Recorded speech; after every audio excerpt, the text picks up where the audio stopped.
Make sure I'm in the screen. Hello, you beautiful people.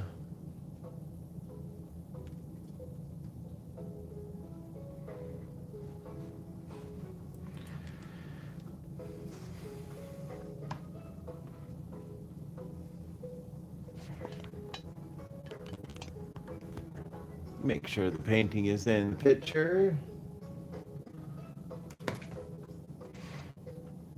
I need to get to the highlights now so I can finish this tree.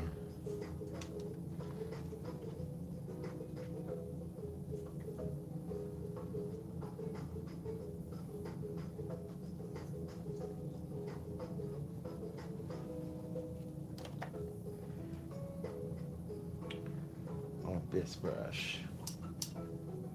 I hope everybody is having a good night.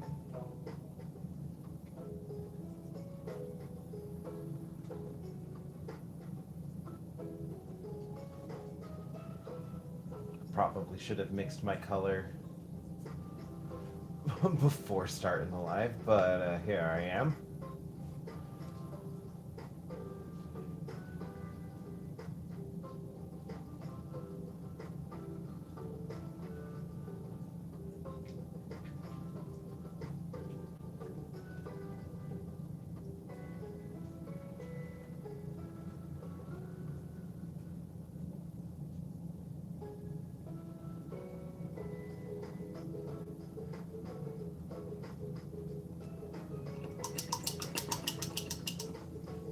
Hoping I can get started on the lilies.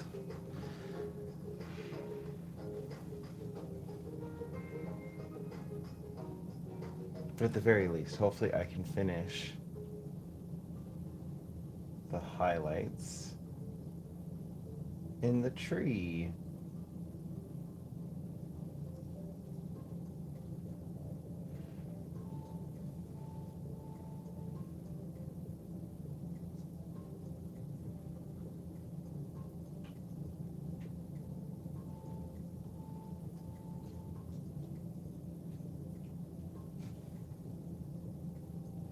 How's it going, Gray Cloud?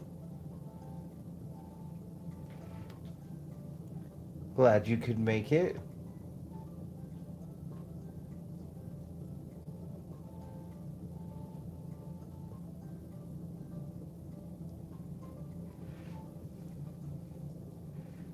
I feel like I got out all my blockage with that other painting, and I need to get some work done on this one.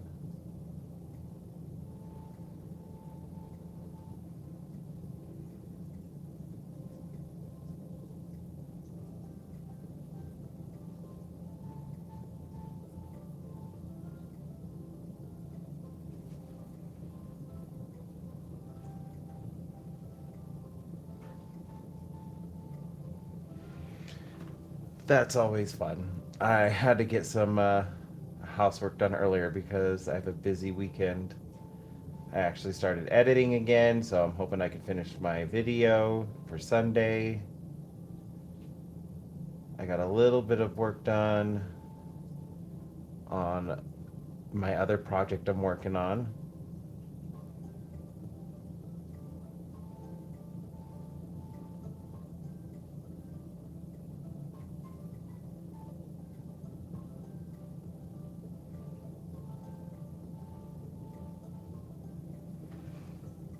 I really got to make these highlights stand out.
I would call it art. You're creating. I also call writing art, though. I think anything that you're creating is art, even if it's silly. It's increasing your skills,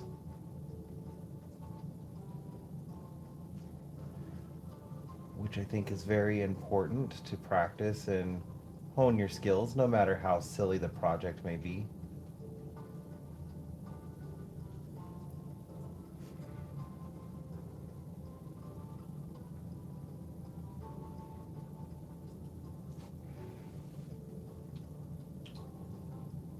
So even if you just knitted a little scrunchie, it's still art.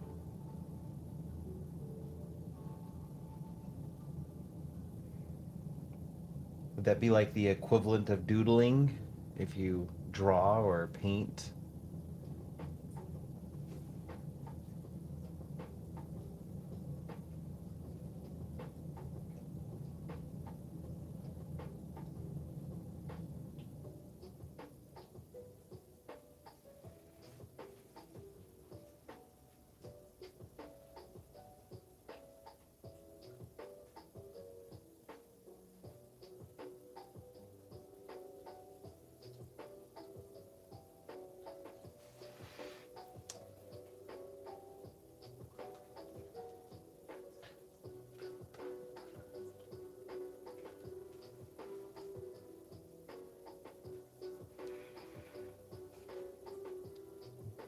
Yep, that's why I try to create as close to every day as I can. Life sometimes does not allow to create every single day. But I would say, like, last year, I was probably like 90% of the year, I created something.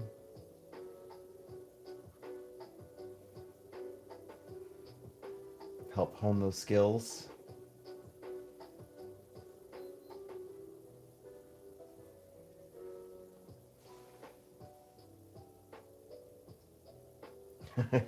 Yes, get your dishes done. I'm gonna have to finish my dishes when I finish my live because the dishwasher's drying. I was hoping it would have been done before I started my live so I can just unload the dishwasher, but they are drying at the moment.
I am really liking how lush this tree is now starting to look.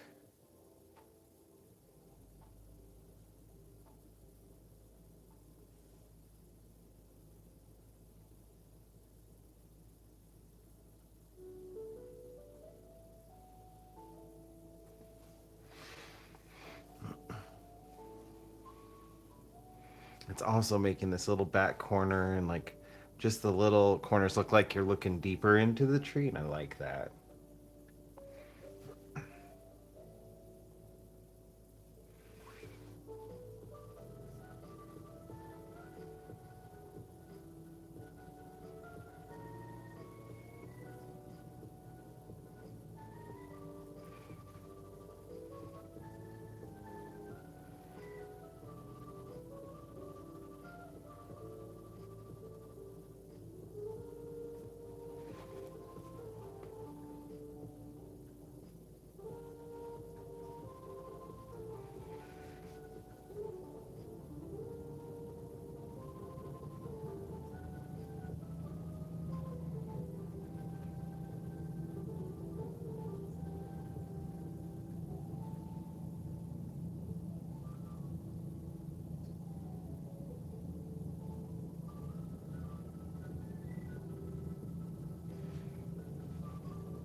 Oh, you know what? I might need to work on the bark before I work on the lilies. I just looked at the tree. I need to get some more reds, oranges. I need to get some variety in the bark. The tree's looking rather flat.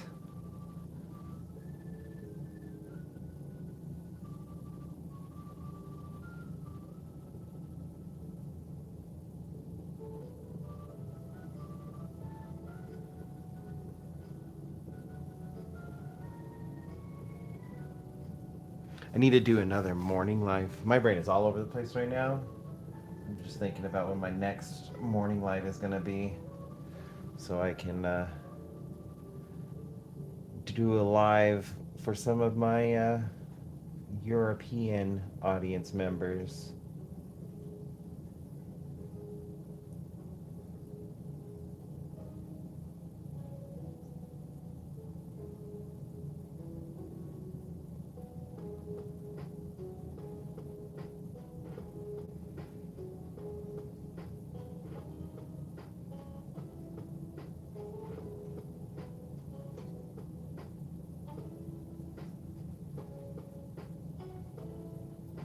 I realize it's been a little bit since I've done one in the morning. If I can get my video finished editing tomorrow and just schedule it to go live on Sunday, I can go live like right after it goes up.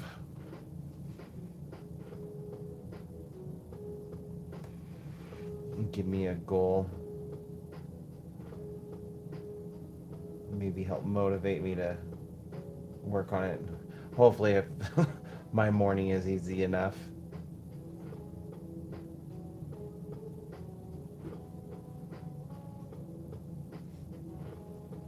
How's it going, lady? Oof.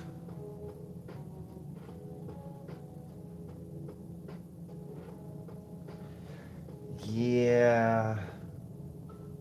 I'm probably going to need to get some dental work done this year, too. It is never fun. Like 1.5, 2 hours after the visit, after they've done whatever work they needed to do on my mouth, I am feeling it.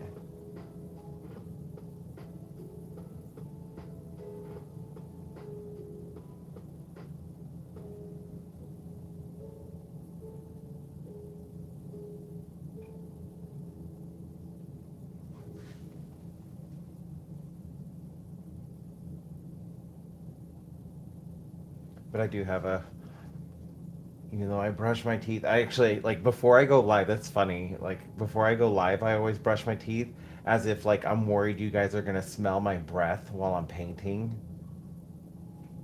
And I was like, is my mouth clean enough? Like, It, smell-o-vision's not a thing, so I should be fine. But I'm always like, my teeth brushed, are my teeth clean?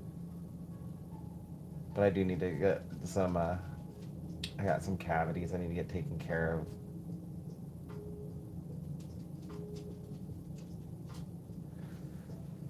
I just got weak enamel.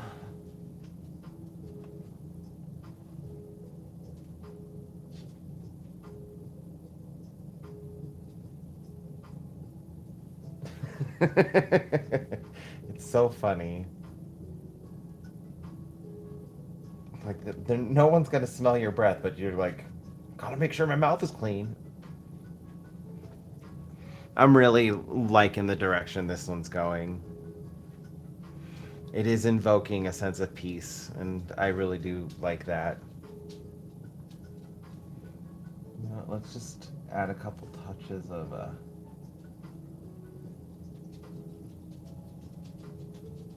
I just realized this tree is looking a little out of place.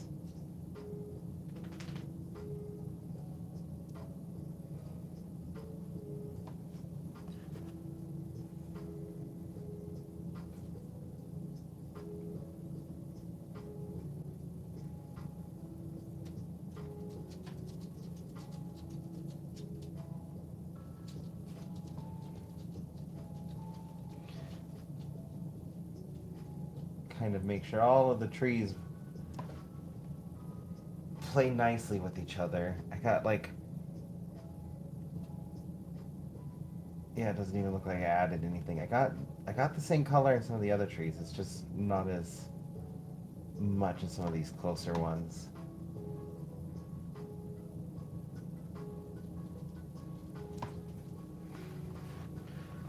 Boy, that just made those two pop.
I don't know if any of my Pokemon audience members are in the chat or watching right now, but the song just made me think of it. I had a very successful shiny hunt earlier today. I was very happy about. It is now my longest shiny hunt in Legends XY, or XY, YZ, or oh my goodness, my brain. Legends EA.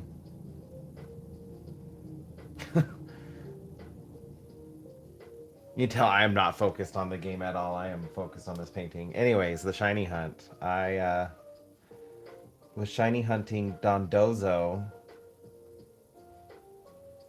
and it took me almost 4 hours of hunting. I started it yesterday. Finally got it today. I was very happy. I was hoping I could also get Tatsugiri with it, but I will take Dondozo. That's what I was going for.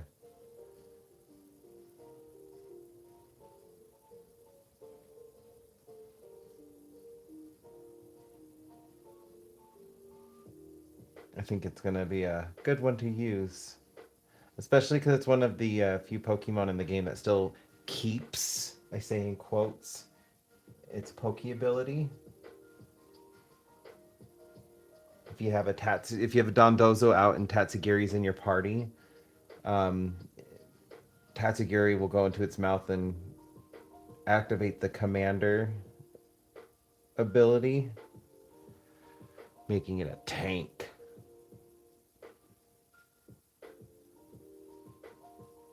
And for everybody else, um, Dondozo's a giant catfish Pokemon, and Tatsugiri's a little water dragon that looks like sushi. And Dondozo has like sushi chef elements about it, so like it looks like it's kind of wearing the headband, and it's just like a joke Pokemon where like the catfish is eating sushi. I think it's kind of clever, and I like it, and I'm excited to actually battle with it and try it out because I didn't do that in Scarlet and Violet.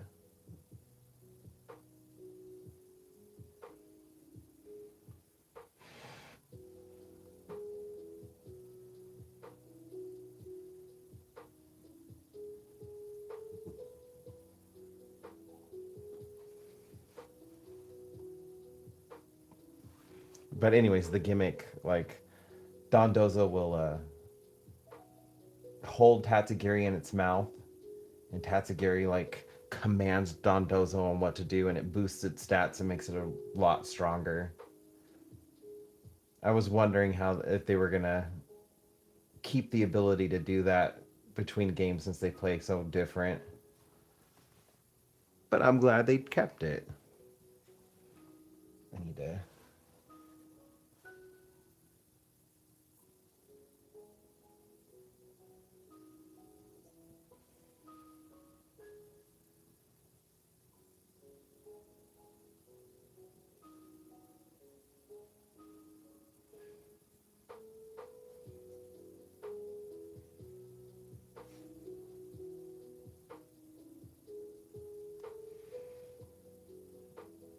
Anyways, back to the painting. I don't know if I'm gonna get to the lilies tonight. I'm hoping so.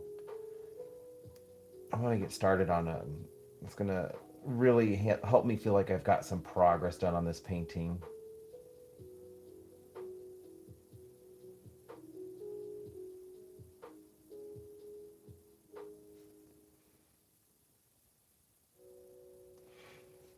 Because like what the last 6 videos have just been me working on this tree.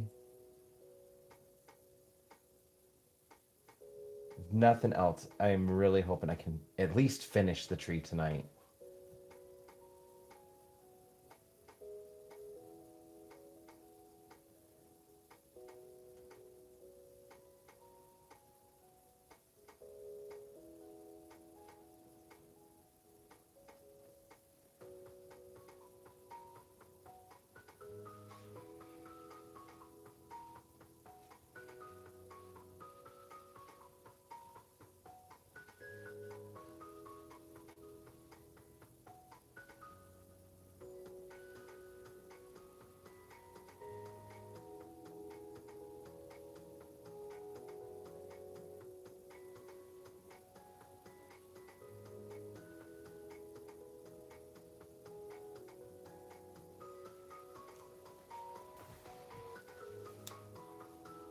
I think once I get the reason the tree's still throwing me off so much is I still need to finish the highlights. That will help, but I think it's the red.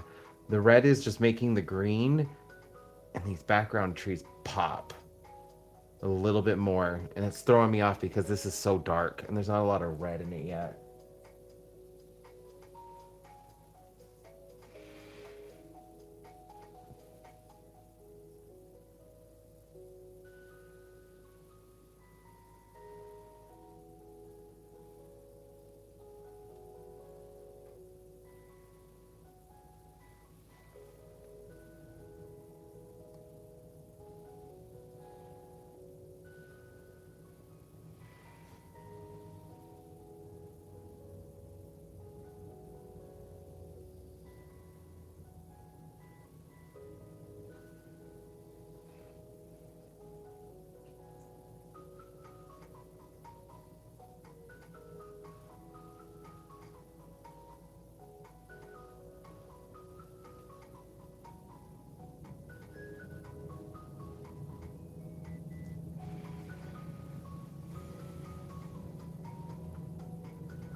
Nice.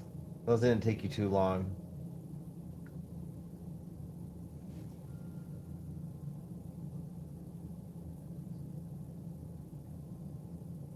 Cereal actually sounds pretty good right now. I think we have some Lucky Charms. Maybe I'll get my own dishes done and put away and then have a bowl of cereal after my live.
I lost the definition between those two.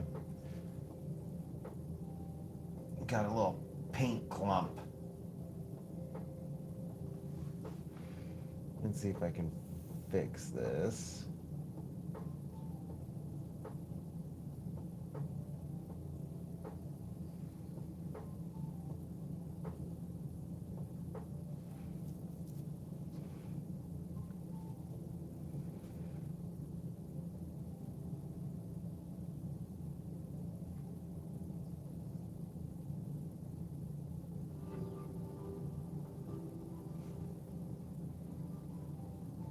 Oh, I know exactly what I'm going to do after this live. I don't think creative jargon's in here, but I still need to watch his video. Even said I put it in my to watch so I don't forget it. And what am I doing? I'm forgetting it.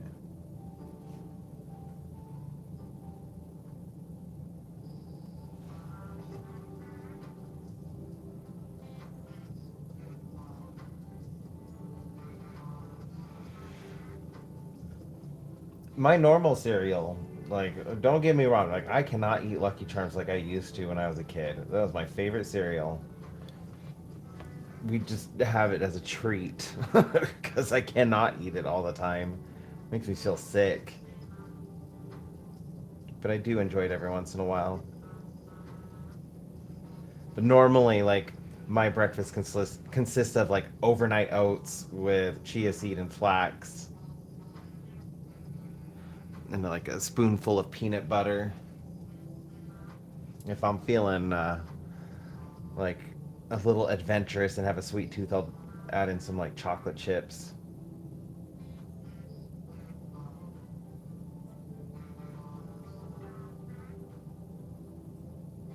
Otherwise, I am definitely at that age where like I need to make sure my fiber intake is met daily.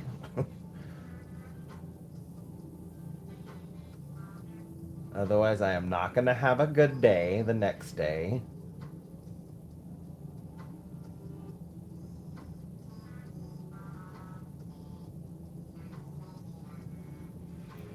I think that's the one thing. If I could ever go back in time and tell myself anything, like if I could go back, talk to myself, I would tell myself, eat more salad. just, just eat more salad. Increase your salad intake. Up your fiber.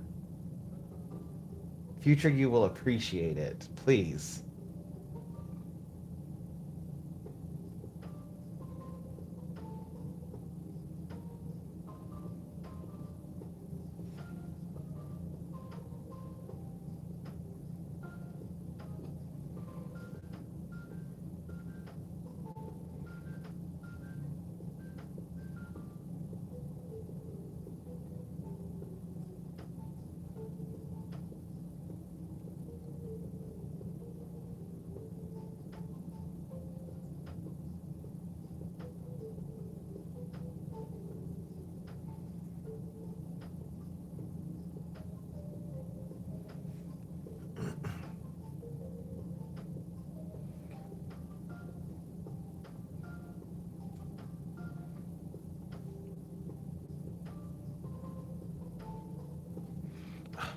It's later than I normally record. Like I just wanted to go reach for a cup of coffee. I don't have any coffee, but if I make a pot of coffee, then I'm not gonna sleep.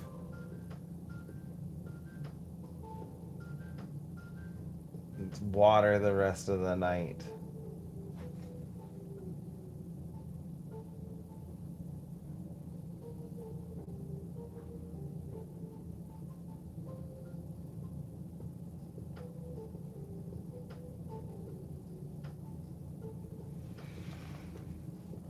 Yeah, there's so many things like I like that if I would have just tried them when I was younger, like I'll try all foods now, but when I was younger, I would not.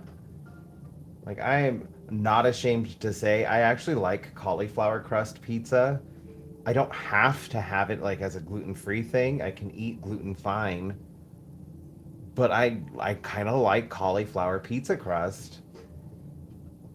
It's got a unique crunch. I like the way that the cauliflower holds on to the flavor of the like Parmesan cheese that you mix in with the crust. I'd have told myself like just switch that out every once in a while.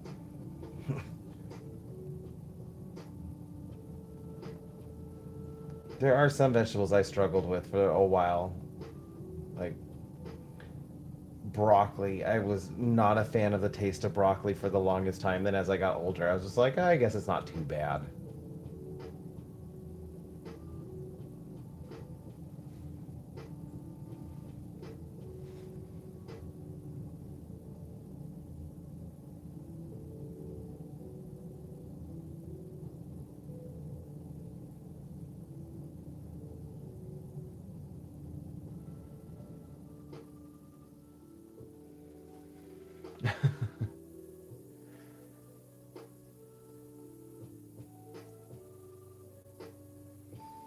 I do enjoy cauliflower wings too. Oh, cauliflower is like a sponge. It doesn't have like too much of its own flavor, but man, does it absorb the flavor of anything you cook with it so well. It's kind of like tofu. Tofu does that too, and that's why I love tofu.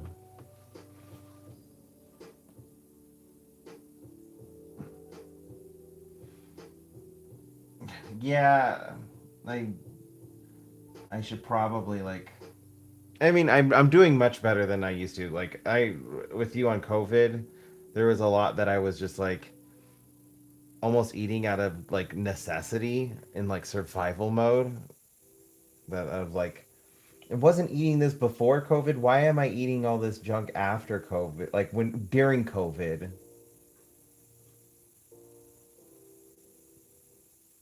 and I've gotten back into like making so many of our meals.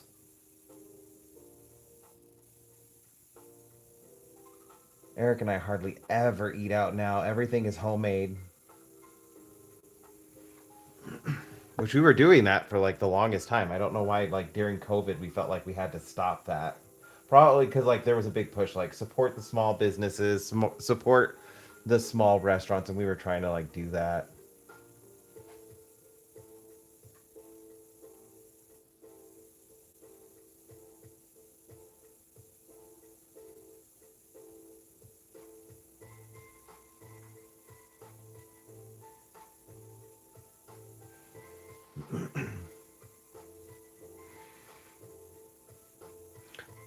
I never even like thought about that. Yeah, tofu's not kosher. Maybe like I don't think I've ever seen like kosher tofu.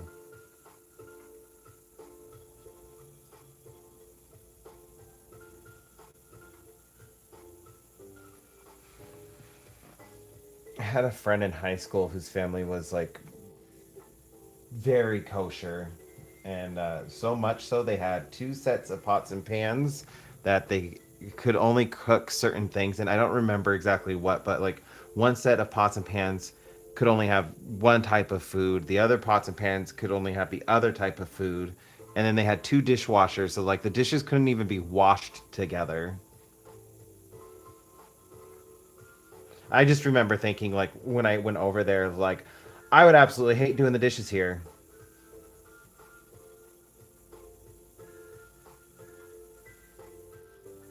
It just felt like so much extra work, and I already hate doing the dishes. It's like one of my least favorite chores. I would rather do the bathroom than do dishes, and so that just like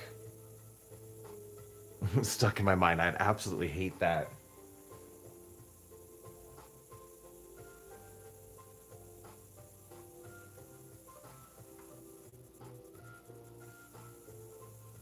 Oh, it is. It is kosher. I just don't think I've ever seen it like advertised on it. Like normally we see products and they'll say kosher on them. I'm gonna have to check next time I get tofu.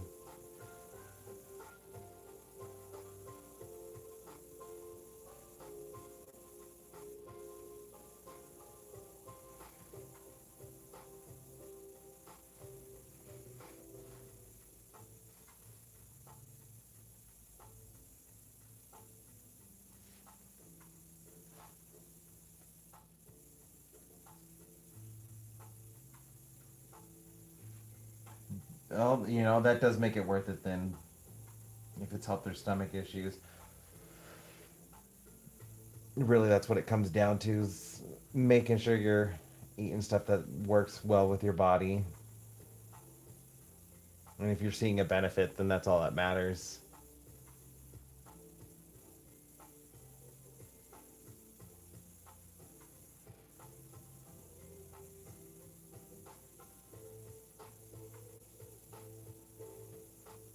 I just remember when I found out about kosher stuff when I was little, like at the grocery store with my parents, I would see kosher on the little kosher symbol on stuff, and asking like my parents, "What does kosher mean?"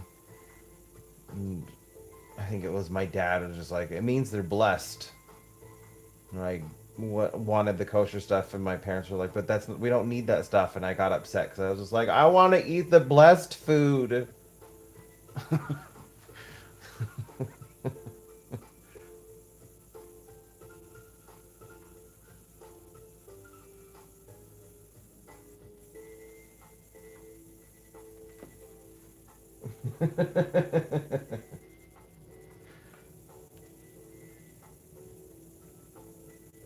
It took me a while to understand like what kosher actually meant. I was just really little at the time, so like it was just a quick explanation.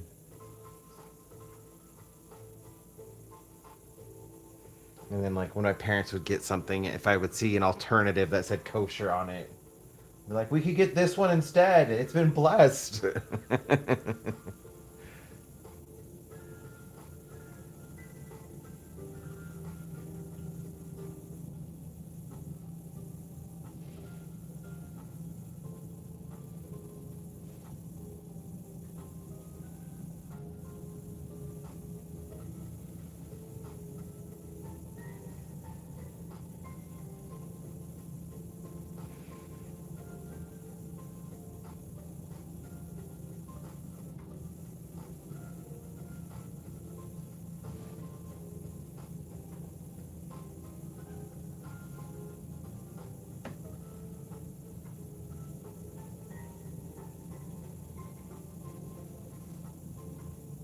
That sounds interesting. I am drawing a blank on what Hala is. Halal?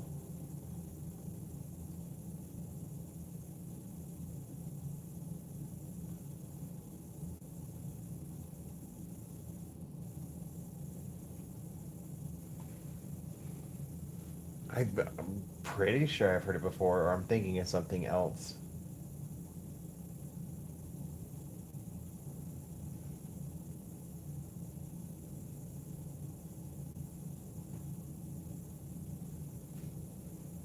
I haven't done a deep dive into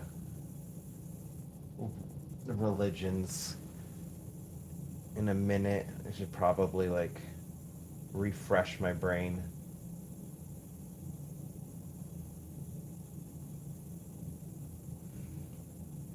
I always find it interesting and like a pretty good way to like better understand others.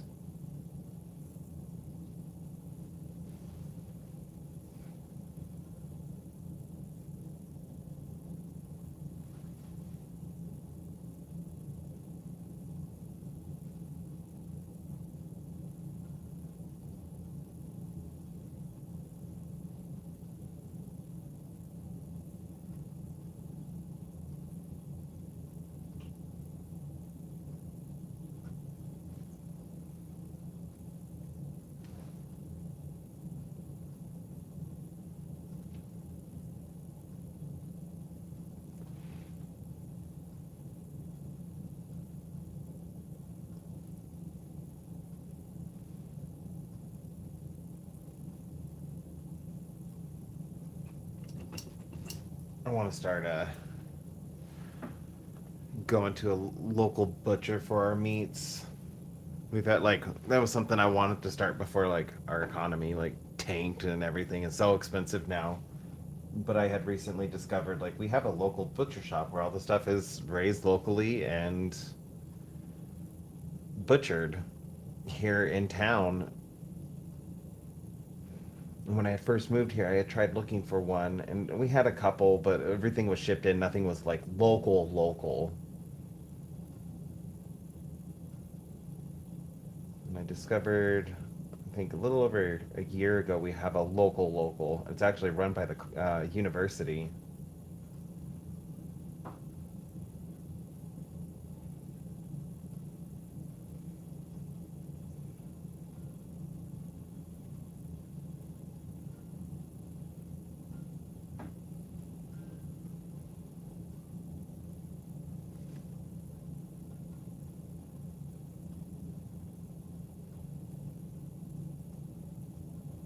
Oh no, got a frog, half a row. At least it's half a row.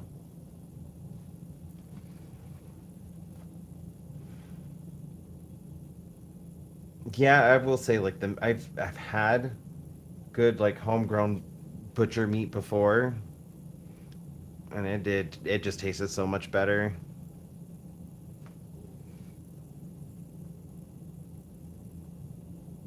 I didn't think I would honestly like be able to tell a difference. There is a huge difference.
Gotta remember to put the hint of the color to frame some of these branches so it adds that depth I want.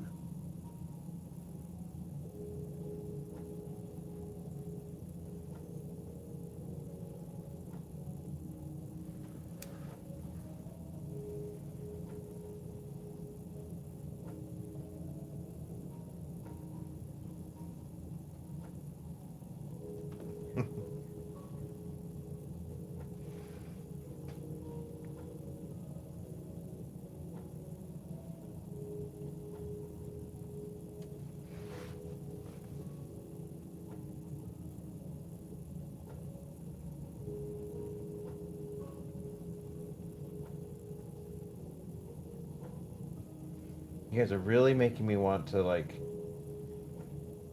pick up something and really give crocheting and working with yarn a good shot.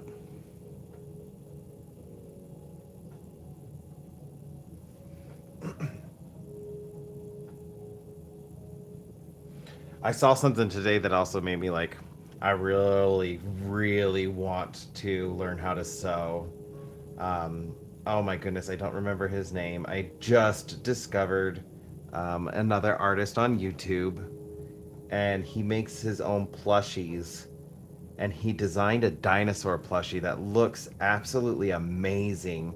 The thing is huge, and like from snooping around quickly, I was able to gather like the stuffed animal dinosaurs he makes, which are like 4 feet long, are about $4,000. So I would never be able to afford one, but maybe I can learn how to make one. He sells his patterns, so I could buy a pattern and maybe practice that for a video. I think that would be really cool.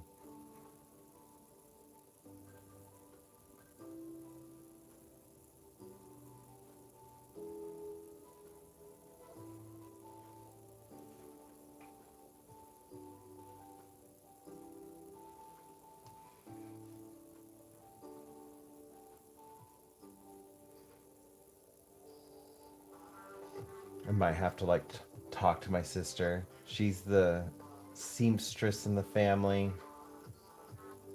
My gosh, can you teach me a little bit?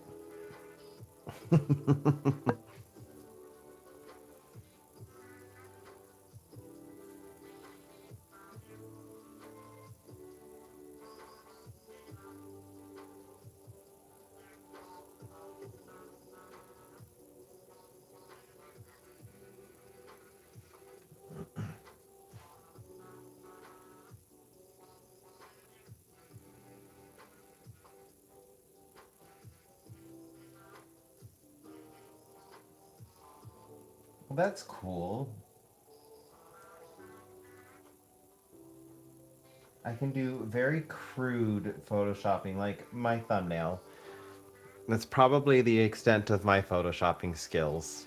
I remove myself from a selfie I take and then I impose it over my station for my thumbnails for my lives.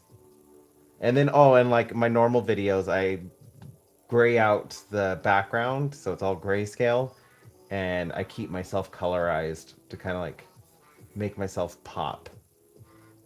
That's about the extent of my Photoshop skills.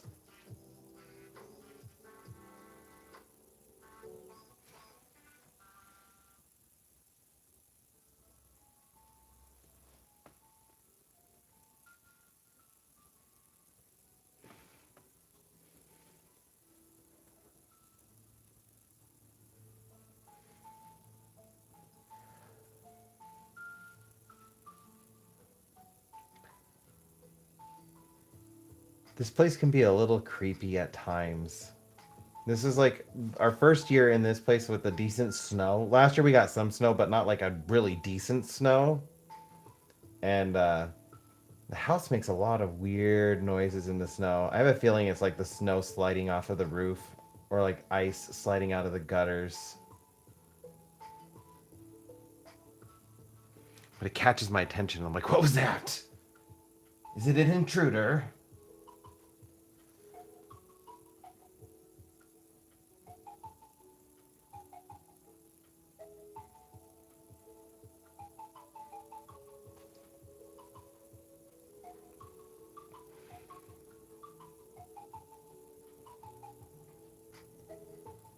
Well, I want to dabble with them. They're like way further down the list of things I would like if I were to put them in order of trying, which is embroidery and needle felting. They're on my list. They're just like way down the list, though.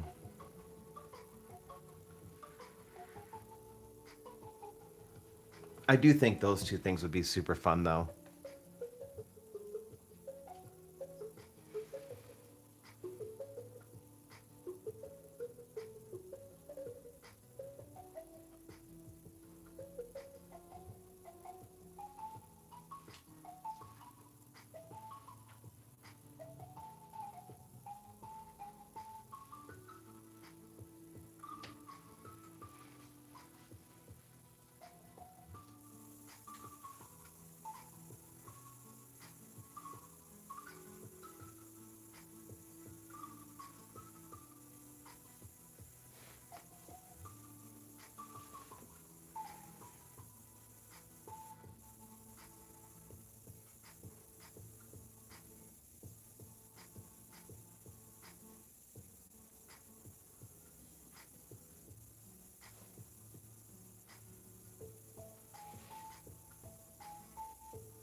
It's a cool way to get into it. Mine was because of Pokemon Go.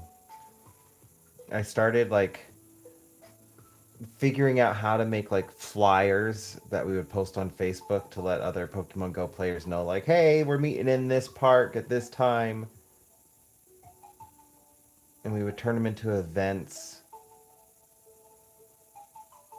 We even had some like barbecues. I would always like purchase a whole bunch of like Pokemon toys for prizes and stuff for kids that would show up.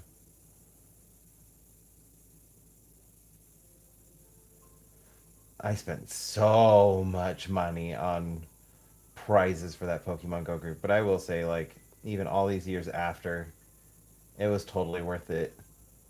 A lot of fun memories.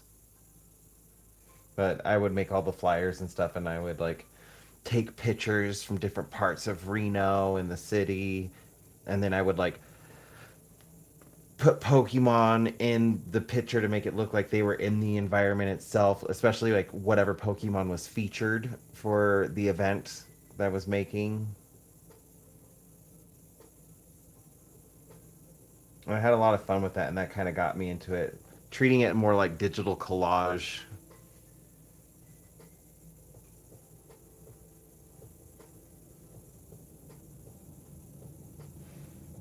Yeah, we were doing a lot. My favorite events, even though like the most people I ever got to one of these events was like a dozen people, but I would host community cleanups too.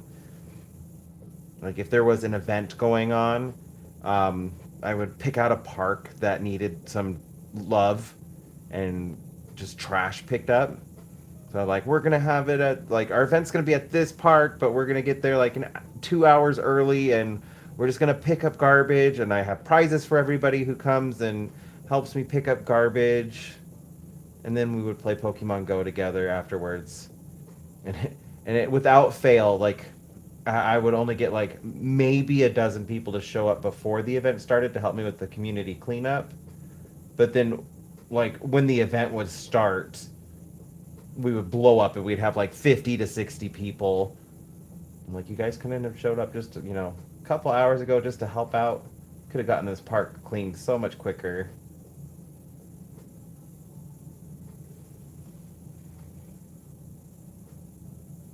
But it didn't stop me. I was still throwing them on, even though like people didn't really show up for them.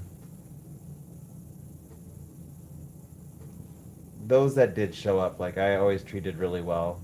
I got really good prizes for that stuff. Like I would host like just silly contests like how much do you know about Pokemon? Everybody would get something, but like it I would do some trivia, and it was always a kid that would win, but I would like ask all sorts of questions on Pokemon knowledge, and I'd have like a $50 Google gift card or an iTunes gift card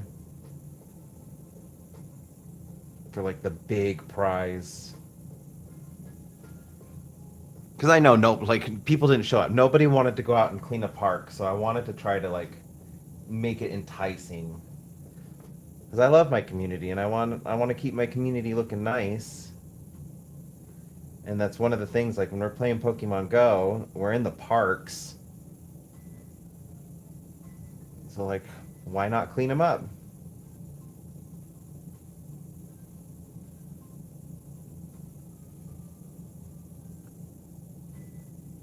But then, like towards the end, we were told like we weren't allowed to be doing that at one of the parks we went to, and like then we started getting like after that moment, we started getting like harassed a little bit by law enforcement because like we were cleaning up the park, and we were a group of people, and it just looked suspicious that a whole bunch of people were at the park cleaning it up.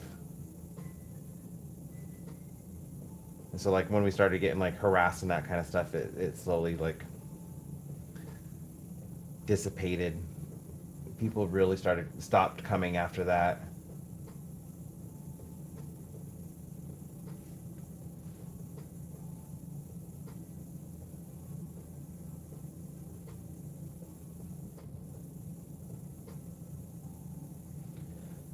Not here in Nevada. Well, I mean, it could be different now, since it has been a while since I've been in school. But when I was in school, my earth science teacher, she was fighting tooth and nail to get community service to count towards credit for the class. And like nobody was allowing her to like, no, that's not credit, that doesn't count, even though like it was for earth science. We were going out into the desert, we were surveying the desert and doing community cleanups and like that kind of stuff, because we were learning how garbage impacts the ecosystem and how much the ecosystem can recover and how quickly it can recover when garbage has been removed. So like They were lesson plans, but nope. Like the school district fought her on it. I just remember like she would come into class and she would just be so thoroughly exhausted after like one of her meetings, just trying to get them the school district to count it as credit for her class.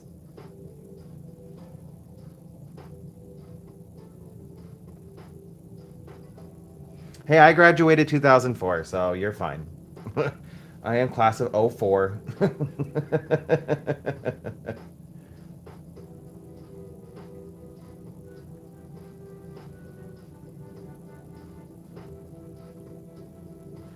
So we would have been in high school at around the same time. You would have just been a junior when I started my freshman year.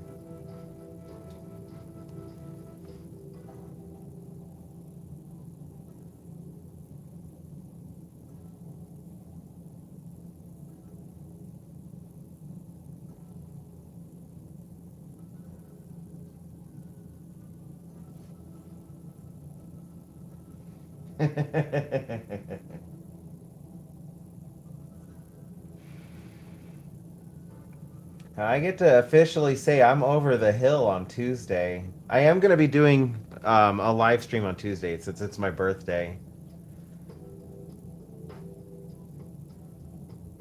Eric and I are going out on my birthday date on Wednesday. So Tuesday I will be home and I will be going live. I thought it would be fun to do a birthday stream.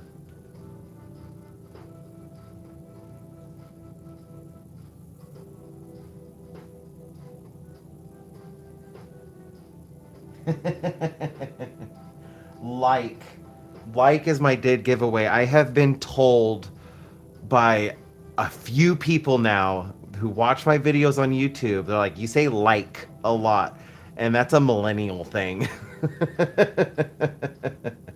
And I've gotten people who've gotten really close to my age without me telling them just because of how much I use like. So many of my other idioms have like kind of fallen out of use.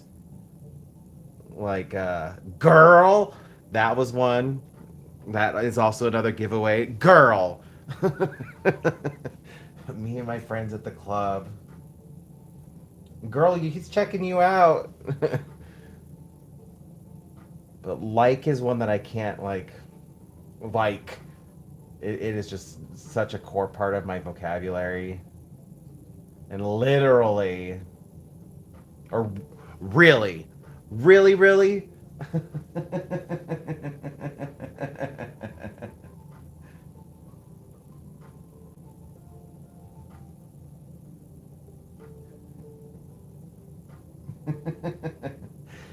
It's a giveaway for our age. And how's it going, Illustrated? Nice to see you joining the stream. But really, really was our literally. Literally is more of like a Gen Z thing. Millennials, it was really, like really.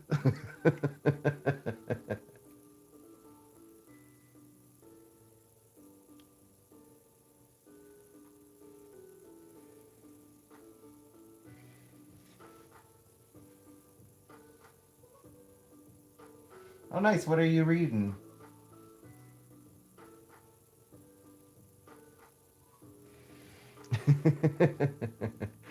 uh, vocabulary is funny. I do think it's really cool though that we're one of the only generations that gets to see language evolve as quickly as it is.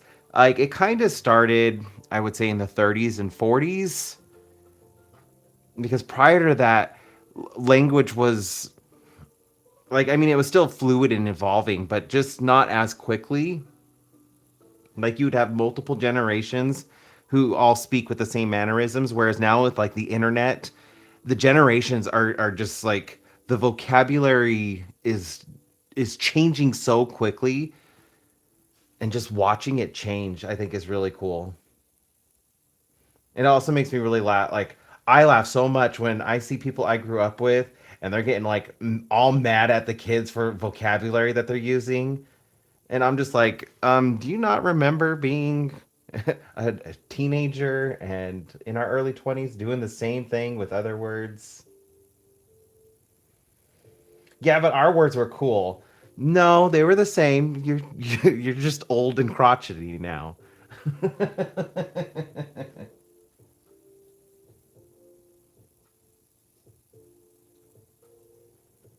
Ooh, that was a series I wanted to start. I got the books. I wonder if I still have them. I think I still have them. I got all the books because I was gonna read them.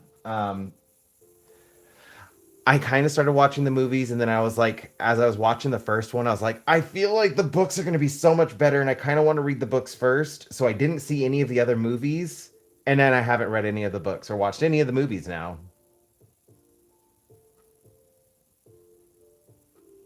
But I do believe I have the entire series somewhere. I got the books to read, and then I just read other stuff.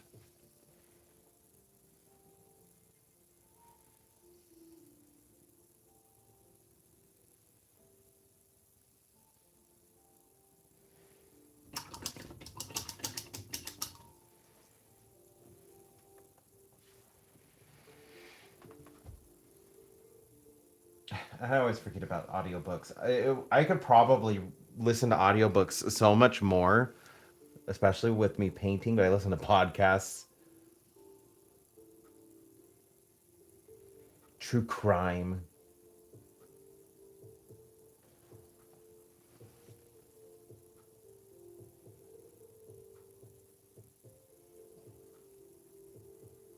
Yeah, I think I just need to sit down and like just read the books. I have them. They're there.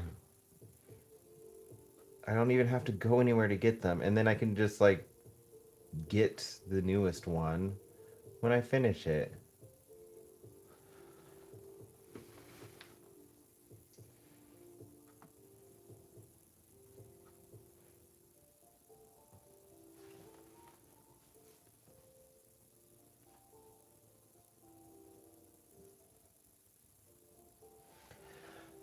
I am like that with a lot of books unless it like my hyper my it like captures my hyper focus. Like painting can capture my hyper focus. So like the ADHD doesn't really like stop me from painting, and I can get into books that do the same thing.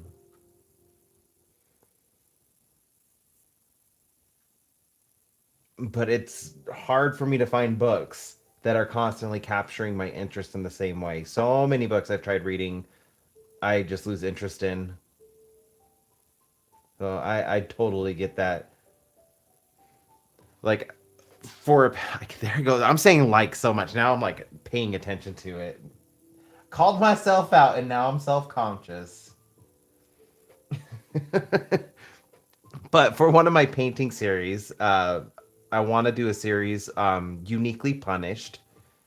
I've done one painting so far, and it was of Prometheus when he was shackled to the mountain with the eagle eating out his liver, and it's during sunset, so the eagle's starting to fly away. So overnight, his liver can rejuvenate. And I really loved the way that piece came out, and it felt really like kind of powerful to create a piece like that. And I know I've showed this one on the channel. I have Medusas sketched out and ready to paint. And I wanted to read, um, I have a classical mythology book and the Iliad. I wanted to read them so I could get inspired for more pieces for that paint like series. Oh my gosh, I am having such a hard time just sitting down and reading it.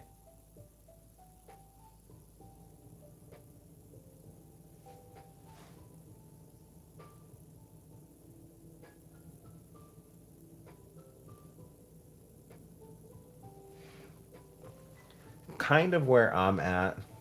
If I can't get past like I know within like the first one or two chapters, and if they don't capture my interest in just the right way, I can't finish the book.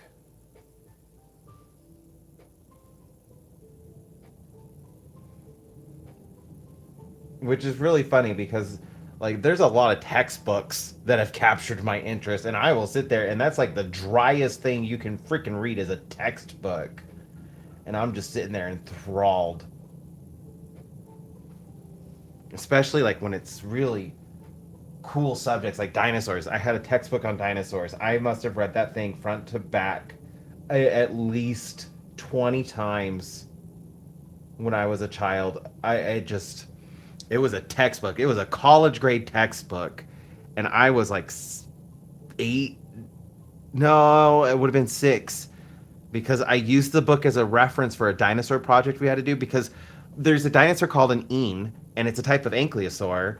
And we had a spelling test, but we got to pick which dinosaurs that we wanted to like put on the spelling test to show that we could spell these dinosaurs' names. And I happen to know of a dinosaur called an ean, which is E-I-N, like Ian, but it's pronounced ean. And I used that on the spelling test because it was only a three-letter word, and it was an easy like correct for me. And my teacher was like, "This is not a dinosaur name. You cannot use this." And I had to bring in the textbook and show her, and I was like, "It is a real dinosaur. It is an ankylosaur." And she's just like, "Oh, you." She was like, "You have so much trouble spelling, but you read textbooks."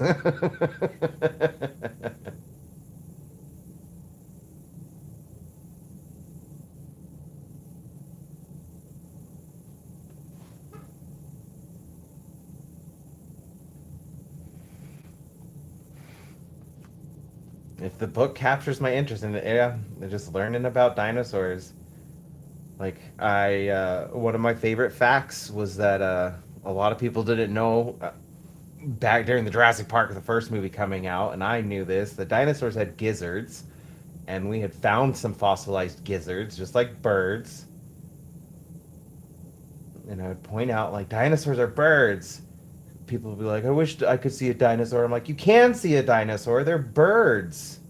No, they're not. They're different. No, they're the same thing. And I'd bring out my textbook and like, look at these are all of the organs that match, and these are all the bones that match, and these are dinosaurs because at the time it was in the 90s. I was like, these are dinosaurs we suspect have feathers. And people are like, "You are a child. How do you know all this stuff?"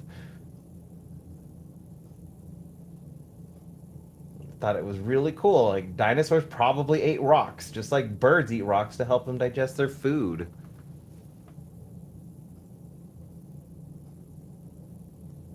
How could you not find that interesting? I do realize as an adult how ridiculous that sounds.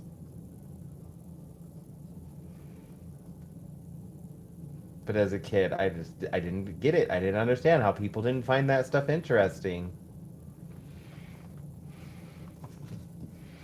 Like a ceratopsian dinosaur being found with so much preserved skin made big news. Torosaurus, the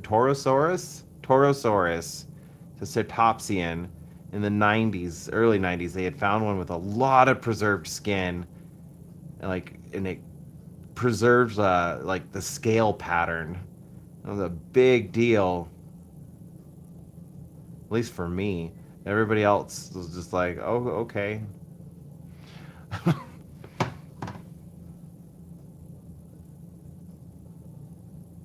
Neat, I guess. They would just like humor me. It's like this little child knows too much about dinosaurs and I am not interested, and I'm just going off on tangents about like how dinosaurs probably ate rocks to help them digest food.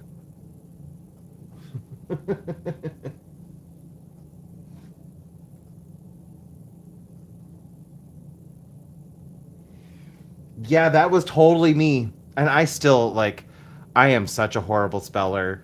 I'm sure you guys have probably like noticed how much of my stuff I edit, like comments and posts where I even like double check my work, proofread it before I post it where, oh, all right, everything looks correct, and then I post it and then I look back at it and I'm like, "Oh my gosh, I spelled a silly word wrong. Now I got to correct it."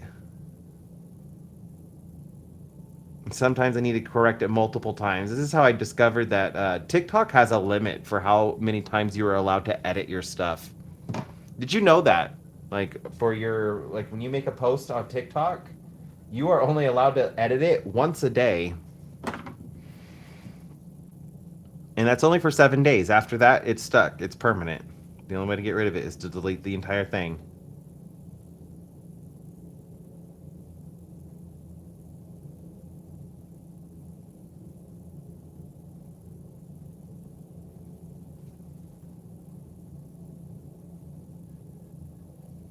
So it seems we have a lot more in common, Gray Cloud, because I I am right there with you.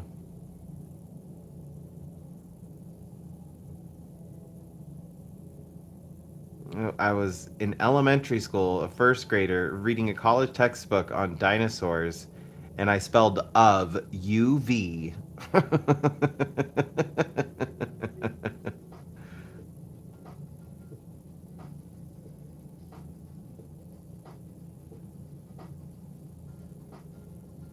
Because OF just did not sound right to me. I was like, why is OF of? That's a V sound. It should be UV. That spells of. My teacher, like, little me not understanding, I can't just, like, this word sounds wrong. We should correct the way we're spelling it. Well, that's not the way the English language works. Why not? Why can't I just change the way the word is spelled? Like, it makes more sense with it being spelled UV.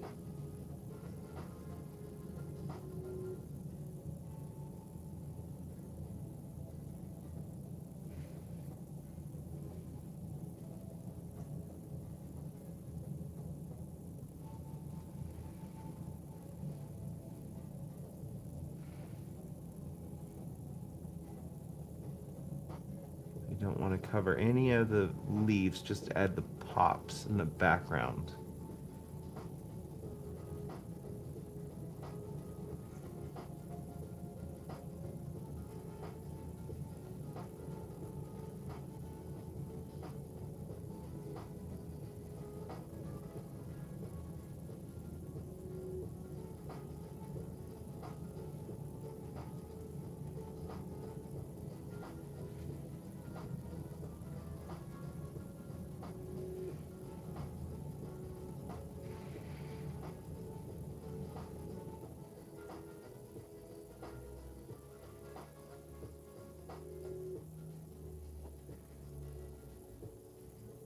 Something else I discovered because I edit messages now that I'm thinking about it.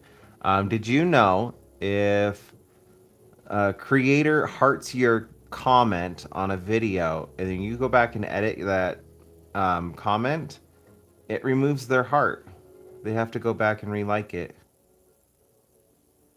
Same thing if you pin a comment and somebody edits that comment, it unpins it.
Oh, another thing that just popped in my head. I remember my American literature teacher, her and I butted heads a lot because I struggled with her class. We we were only allowed to pick one book the entire year that we could read. Everything, all the other books we had to read were assigned to us, and I hated that. I found it so boring.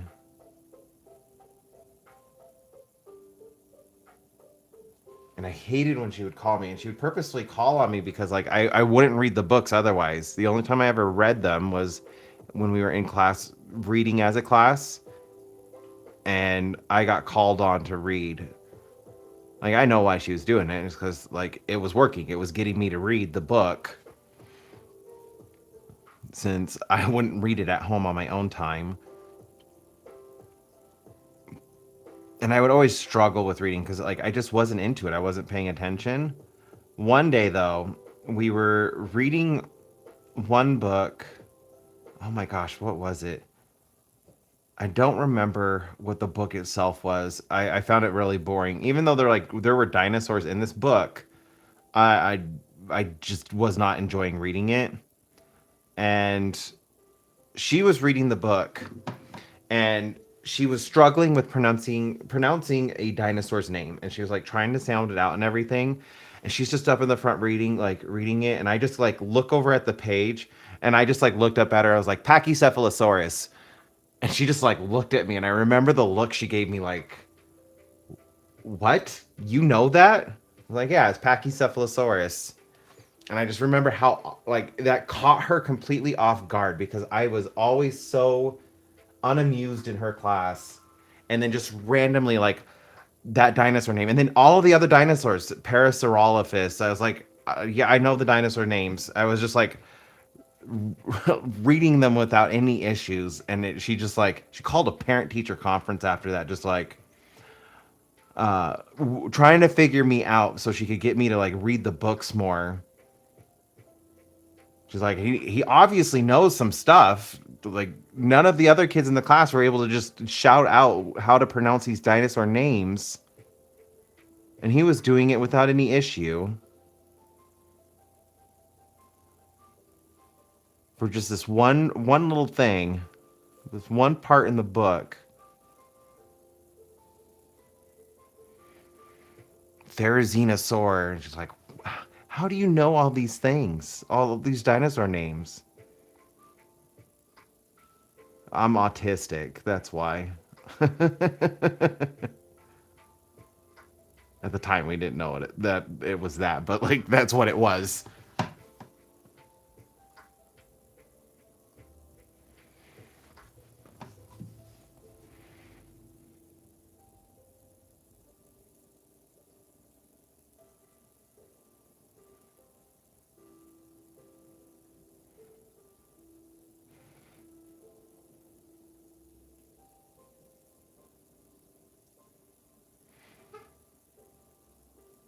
Now it's got me thinking about like my English teachers from high school. I had some weird English teachers. Like my American literature teacher, always trying to get me to read. And then my senior year, I could have taken world literature or creative writing, and I immediately jumped on creative writing. I didn't want to read. And I enjoyed that class up until like the last week. And the reason like I struggled with it the last week was because that was when my creative writing teacher informed the class, like, she didn't call it a cult, but she had joined a cult, and she was like becoming super preachy with us in the classroom. And I just remember she was like, she went on this tangent about how dinosaurs are really what devil or what demons and angels really look like. And like she went on this huge tangent in class explaining how dinosaurs were certain dinosaurs were angels and certain dinosaurs were demons, and like their time on earth is like the fossils that we're finding, because during the war angels and demons could die, and then their fossils would, like, their bones would fossilize, and we call them dinosaurs now, but they were really angels and they were really demons. And I remember like wanting to get out of her class after that, but like it was so close to the end of the year that like I was stuck. I couldn't get out of her class, but it made me really uncomfortable. Like she was like pushing this on us. Right? Yeah. I don't remember what it was called, but like she just all of a sudden at the end of the year just like went crazy, and she was really cool before then. I didn't have any issues with her, but towards the end of the year, it was just like she had joined a cult.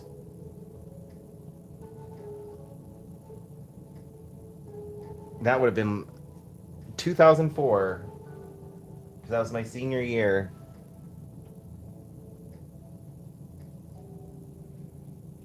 And she's like trying to get us to like think about this, like this group of people. She didn't call it a cult or even a religion. She just said this, like, this group of people have opened up my eyes and they'll help you understand the world, especially because you're so young and you're becoming adults now, and this will help you understand the world better. And this is why, like, if you decide to come, this is where we meet in the days and stuff. And I was like, I don't want to meet up with a teacher outside of school.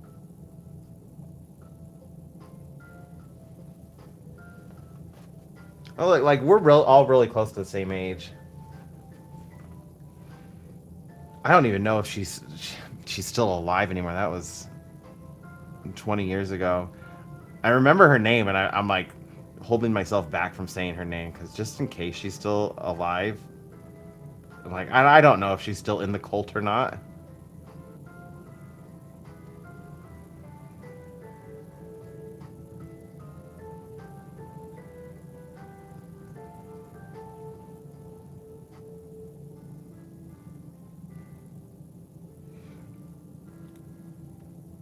Nice, Vex. Yeah, my click with math was just applying it with science.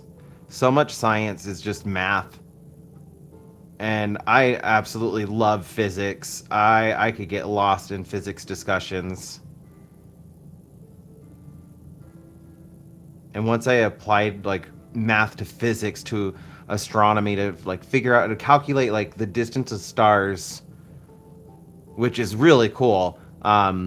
Like the way it just works like our depth perception with our eyes. We have two eyes that look at a single point, and it helps us like get a depth for how far away it is because you just triangulate and you can figure out how far away something is just by the distance between your eyes and the um, angle that they make to zero in on that single point. You can figure out how far away it is, and I thought that was super cool. And so like I was really into math with that. And we just do the same thing. Like so many people are like, how can we really tell how far away stars are? And I'm like, it's really simple. You have a um oh my gosh, what are they called? An observatory, like in Hawaii, and an observatory in Montana. They both look at the same star, and it's going to change their angle just a little bit so that they can both face, like, zero in on that single star. You take the distance between the two and the angle that they make, and you can create a triangle and figure out how far away that star is.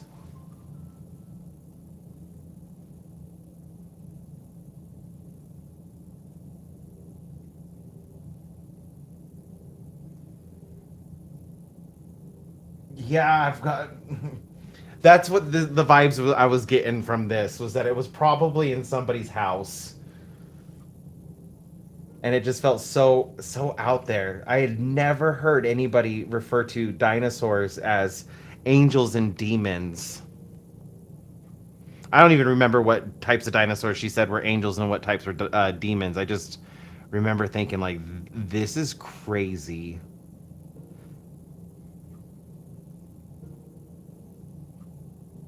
And it made me so uncomfortable.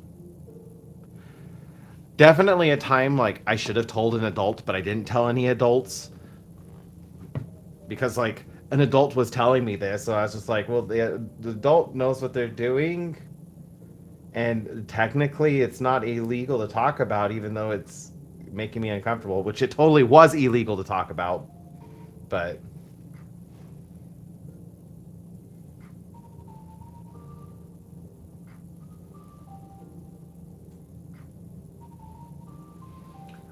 I would have ran. I would not have stayed. I would not have stayed for that. I would have just been like, if I had gone with a friend or coworker, I'm like, I'm leaving. I don't feel comfortable here. Like I had gone to house parties in Vegas that were like gave off that vibe. They were just like out in the middle of nowhere, and then like people coming out of the desert into this house. And I'm just like, I don't like this place. Friends are like, it's fine. Fletcher. Oh, I don't know if I should have said his name. It, it's fine, just stay. And I'm like, no, I don't feel comfortable here. I want to go.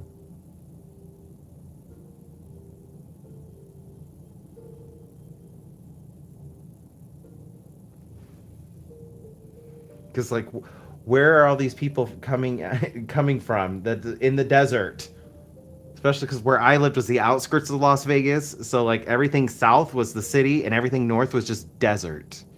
There was nothing out there.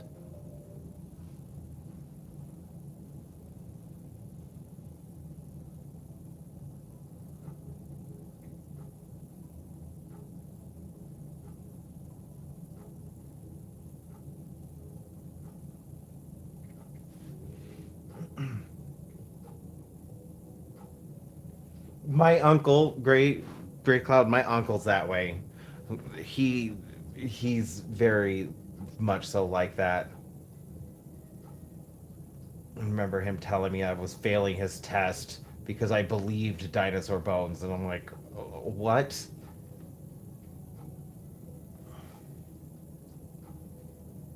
They're there. Why wouldn't I believe them? They're there to question your faith. Why would he need to question my faith? He'd get so mad at me. They're just there to test your faith. Why does he need to test my faith? If he knows everything, then he knows whether I'm faithful or not. So why does he need to test it? You shouldn't be asking questions like that. This is why you're failing. You're failing his tests. You're not faithful.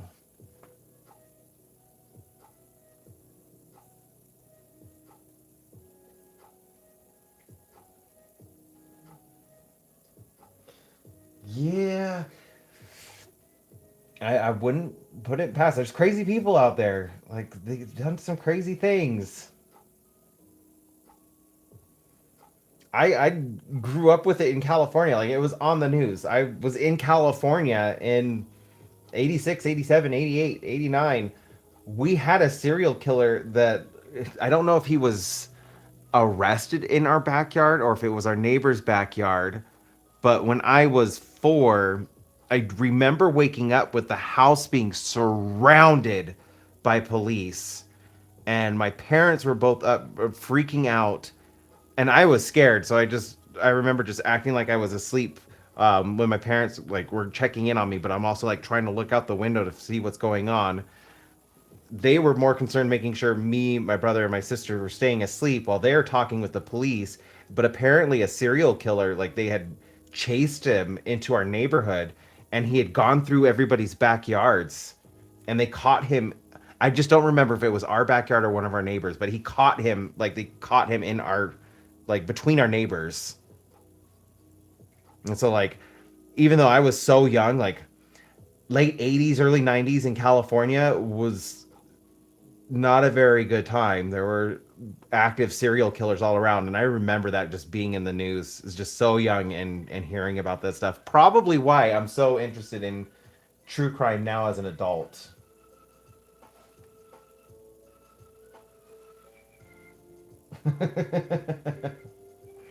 Yeah, that was definitely the way my uncle was, and why I got in so much like I got so much crap from my family for that, just because I question stuff.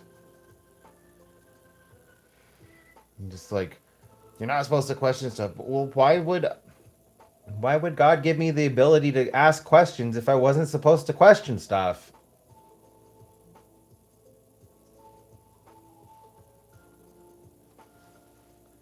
And you tell me I need to look out for the devil. How am I supposed to know if something's a devil unless I ask questions?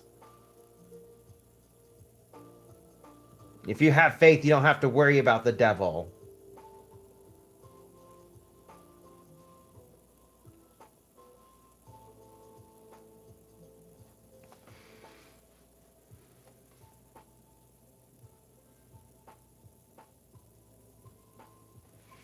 I made him block me though, but I got like such a good like I let so much off of my chest on him the last time I spoke with him.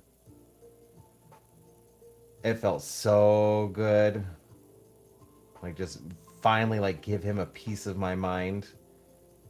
And it really rattled him. He ended up blocking me, and I was completely disowned by him, as if it made me lose something. And one of my cousins, who also like read the whole thing because it was through Facebook, but he like read the whole exchange, and he was just like, "Good for you." There's no offense, he deserved it.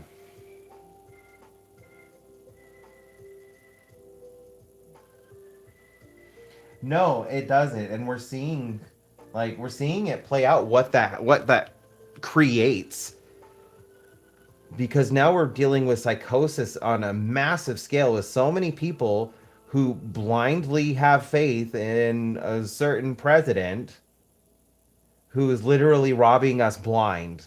He just moved another $10 billion dollars into an offshore account. For what? For what? For an organization he is in control of. He makes all executive decisions, and he's going to be the leader of until he dies. Only he's allowed to name a successor to take his place, even though like this organization is supposed to represent the entirety of the United States, but he's the only one allowed to run it.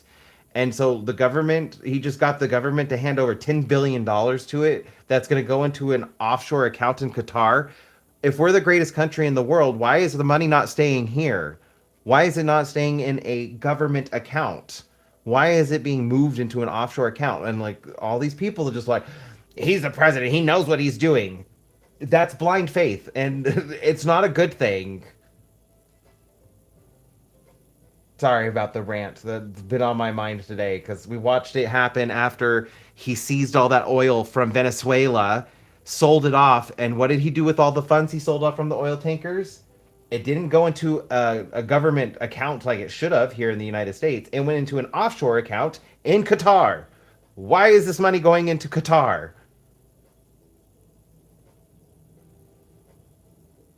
If we are the best country in the world with the best military, wouldn't the money be more secure here within the states?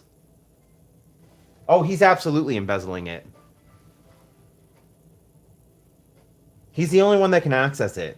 He's literally robbing us blind for his own personal gain. But he's gonna go off. I turned down my salary. I'm the only president in history that doesn't take my salary.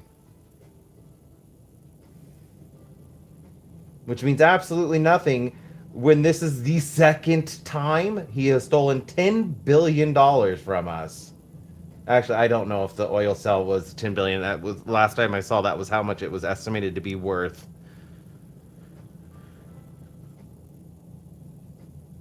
But it's the second time he's literally stolen a large amount of money. And honestly, that first batch from the oil seizures, that should go back to Venezuela. That is not our money. That should go back to Venezuela. All it's doing is making a bad situation even worse for the people of Venezuela. That's $10 billion less in their economy when they are already suffering.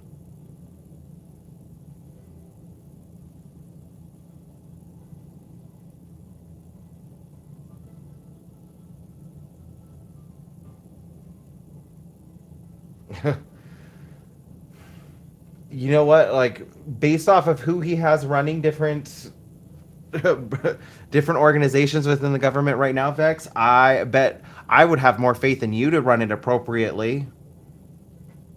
I don't even know you. Like I see you in my chat and stuff. That's the extent of which I know you. But you are literally a stranger to me. But I would have more faith in your abilities to run NASA than anybody he picks right now.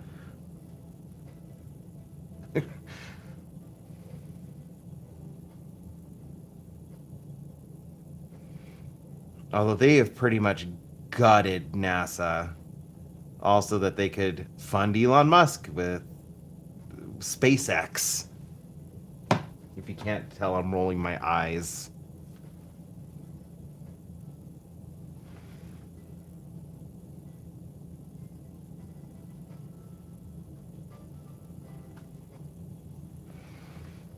I don't need to go on political tangents, but if you could see, like, you could tell, like, this is. I try my best to pay attention. I didn't mean to shake the camera.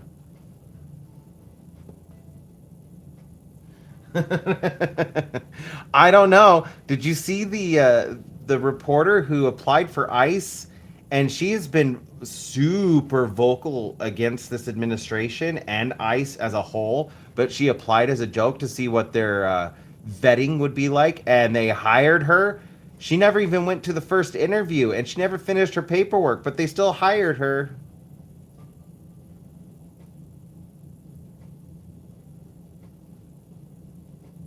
So I don't even think they would check.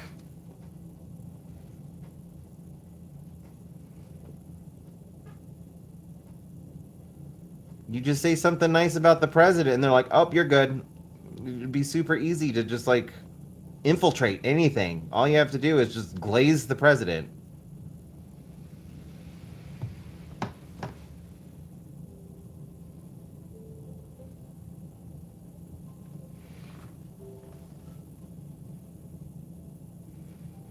Yeah, I have a lot of that stuff on watch though, just because I have a lot of family who are immigrants and they are brown, and so I'm always worried about them.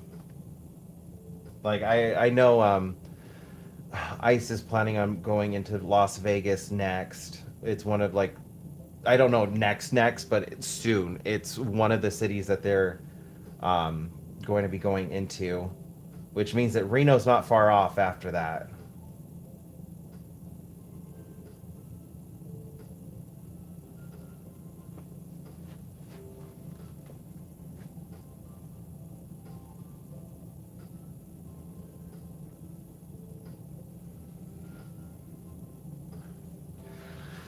It's one of the reasons why I won't stop talking about it, even if it seems silly.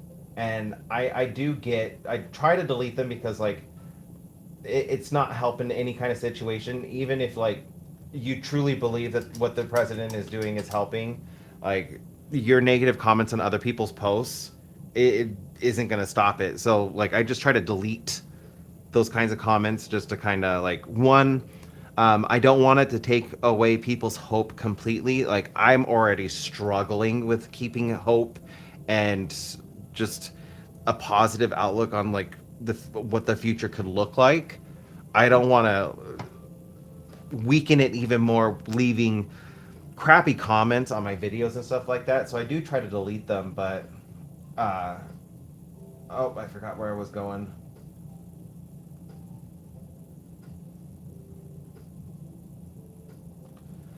Um, oh yeah. Anyways, it helps. Like talking about it helps. That's why I've been doing my videos because um, even if it's only one person who listens and changes their mind, that's one more person who is no longer supporting what is happening.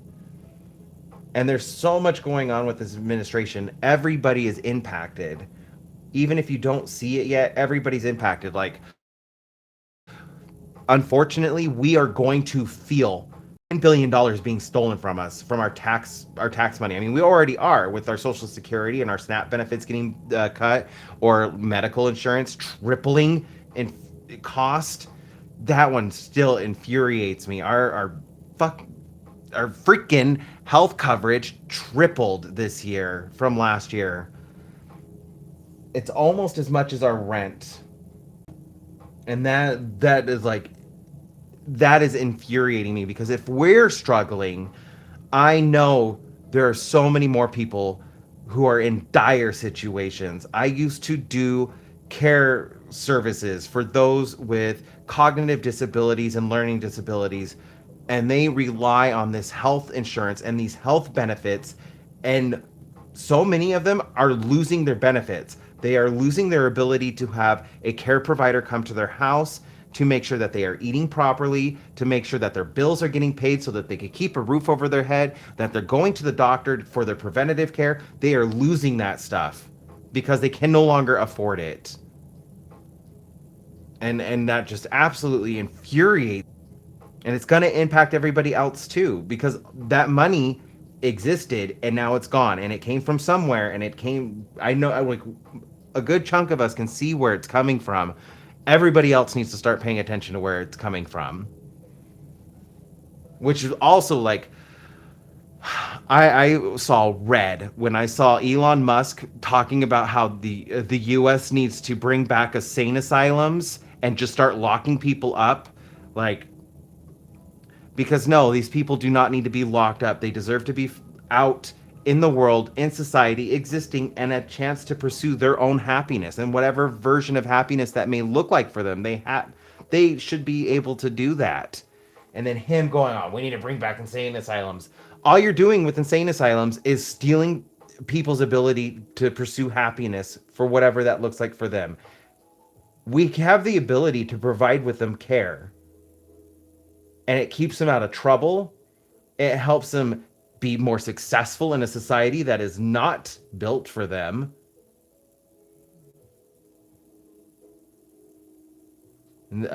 I'm very passionate about that, if you cannot tell.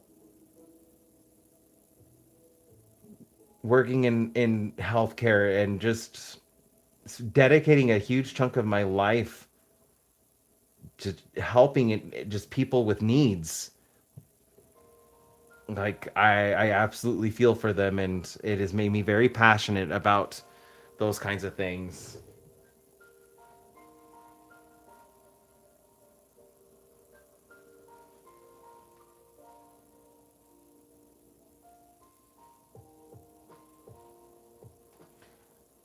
I am actually absolutely worried about that as well, Spins. Welcome. I see that you joined us, but like I am absolutely worried about that. That's why I don't want to let this stuff go. There's too much bad happening, and like when Trump was saying during his campaign, oh, we're going back to the Gilded Age. That's what he wants to do. He wants to take us back. Like everybody's got these rose tinted glasses on what being alive back then actually looked like, because everybody's like, well, I've seen the Great Gatsby, and like it was a wonderful time to be alive. You would not be in Great Gatsby's life. The majority of us would be peasants, the poor, dirty, in food lines. And people just like they don't understand that, like, well, if we were back in that time, like this is what I would be doing. No, you wouldn't. You would be a peasant like with everybody else. You would be in the food lines. You would be getting government cheese.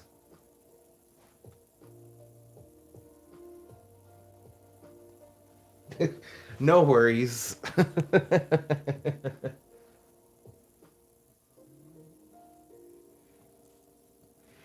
Yeah, and if I scare away somebody who doesn't want to support me as an artist for caring about individuals with special needs just to give them an opportunity at a good life, then I so be it. I don't think my art was for them to begin with.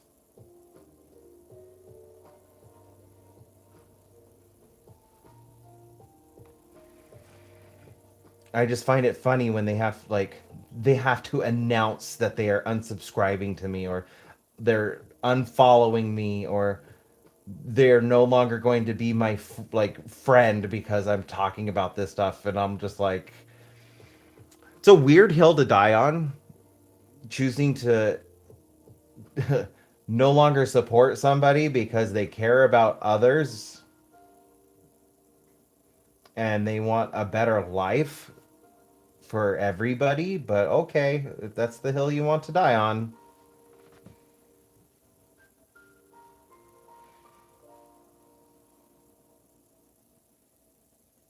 It's like I don't know if any of you watched D'Angelo, but I watched D'Angelo after like his video on Cody Co last year. Was it last year or the year before? I think it was the year before. Like I subscribed to D'Angelo, and he said something in his latest video that I have been saying. I grew up in the 90s. If anything from the 90s stuck in my head, it's from a stupid Pace Picante commercial where I learned that Texans did not like big city folk. Yet for some reason, that mindset doesn't exist anymore because of the way that like so many in that side of the country worship the president. That's one of the things that absolutely blows my mind with with the current state of affairs is areas of the country that were absolutely against big city folk are like just drooling over the president. He is a big city folk. He is exactly the person that all of you supposedly hated in the 90s. I don't know if you guys remember the Pace Picante commercials where it was just like, where's your salsa made? New York City. New York City!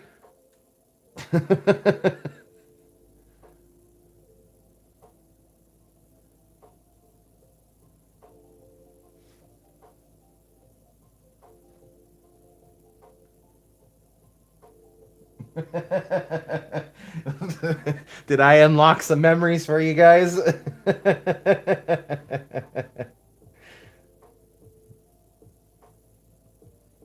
And D'Angelo's a lot younger than me, so like him noticing it too has made me like, okay, so like it did definitely did carry over for D'Angelo, who's definitely Gen Z, to believe the same thing from when he was a child.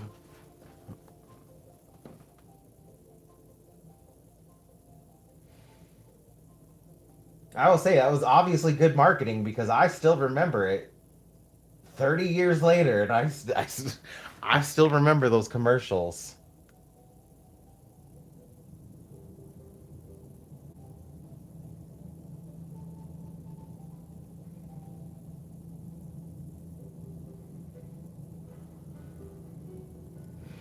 Maybe I should like bring that up in another one of my shorts. I feel like that would at least be a little bit more of a light-hearted way to talk about it. I am a millennial. Like, what, each generation's 15 years. So, like, the 80s when it started. So, like, I'm in the middle, millennial, 86. Like, I was literally the perfect age range when Pokemon launched and came out. I was the perfect demographic for Gen 1.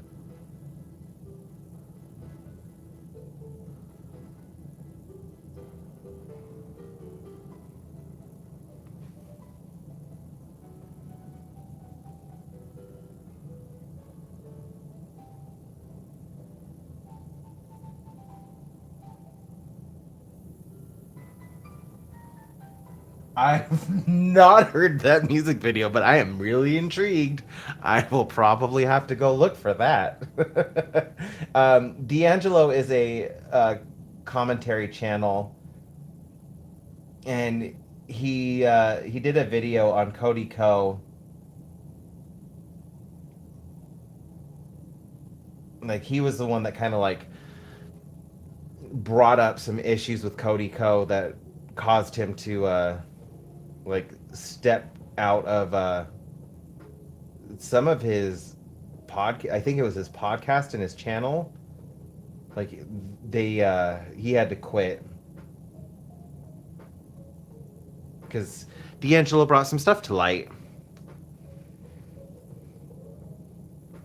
And I kind of like the way that he brings just social issues to the light.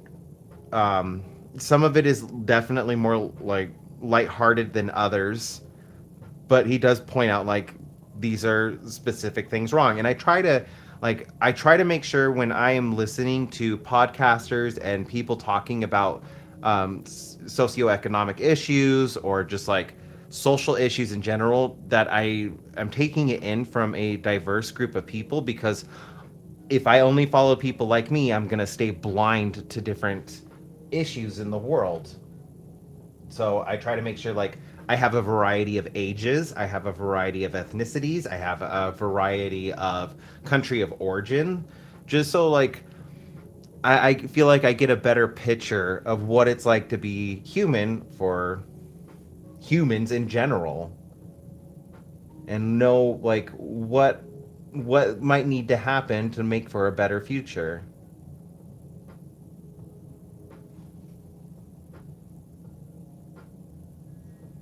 I will definitely look that up.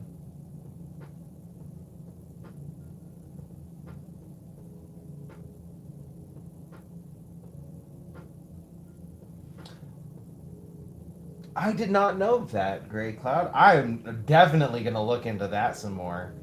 I have been, ever since the EPA got gutted, I've been doing more deep diving into like what exactly caused the EPA to be created in general in the 70s. And boy, the 70s were bad. I absolutely understand why the EPA was created because yeah, what was it? The was it the Cincinnati River catching fire? Like, what the heck? And I'm half expecting some stuff like that to make the news. We're gonna have literal rivers on fire again.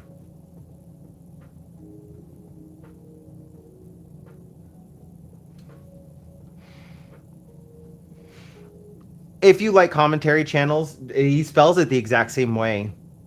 You can look for him. He has currently his new setup. He goes live, I think once or twice a week, and then he makes video snippets of his lives, so you can like watch some of his commentary. At least that's what he's doing now.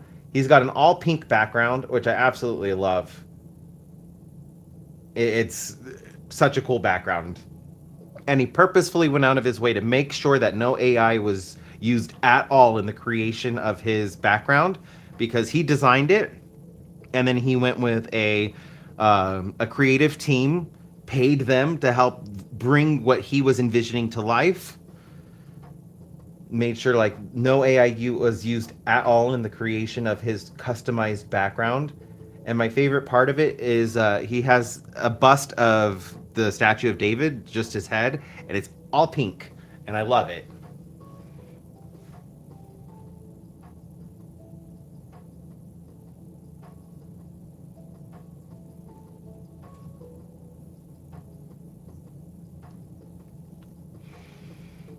Yeah, I really admire D'Angelo. He's quite younger than me.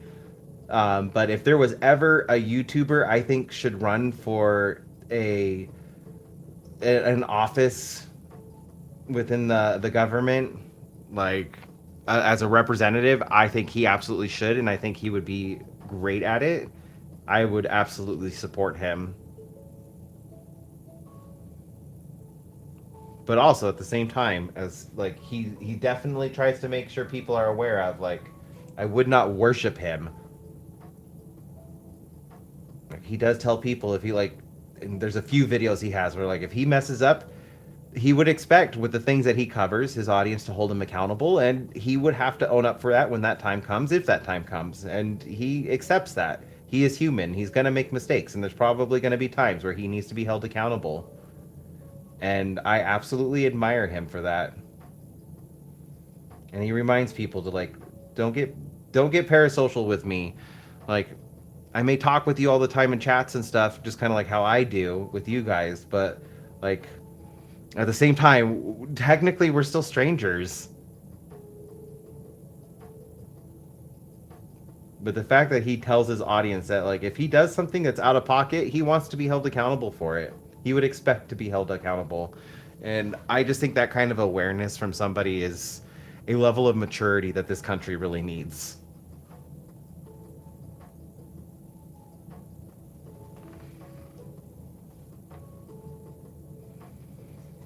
My other thing, the reason though I love him is he is love watching him, not love him as a person. Like I love watching him. The other reason I love watching him is because he comes with receipts. Oh, he is so good at getting receipts.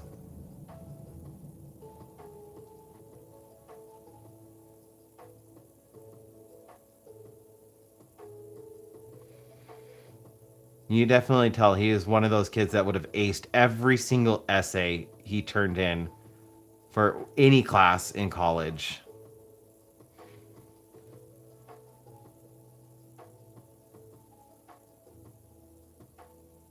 Yep. It's because they've sat in office for so long, they feel that they are untouchable. Like, just look at McConnell. Why? Why are you like? Although he's retiring, think last I heard that he's retiring, which thank freaking goodness. But like, yeah, I definitely want term limits. This should not be a career. Serving the people should not be a career. It should be an as need thing for whatever the people need.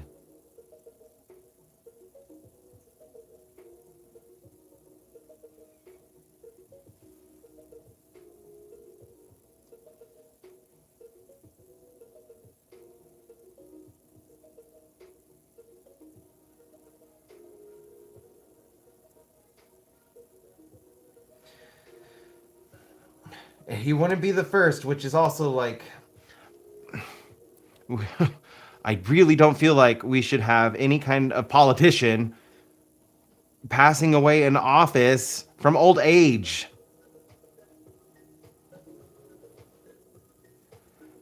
I understand the while I do my best to see lots of points of view and understandings from different people, there is no way I am not out of touch on issues. It's just I am older and I don't see the future the same way that a 20-year-old sees the future.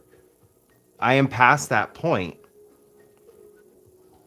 And so, like, there's no way that these politicians have any grasp of understanding of what it's really like. Like, they may have grown up poor, but there is a big difference between growing up poor in the freaking 1930s to growing up poor in the 2020s. There's just so much has changed, and it's like that for millennials right now. And I know that there's millennials that are understanding this and seeing it, but like there's just no way for us to stay in touch. We're human. It's just not the way that we operate.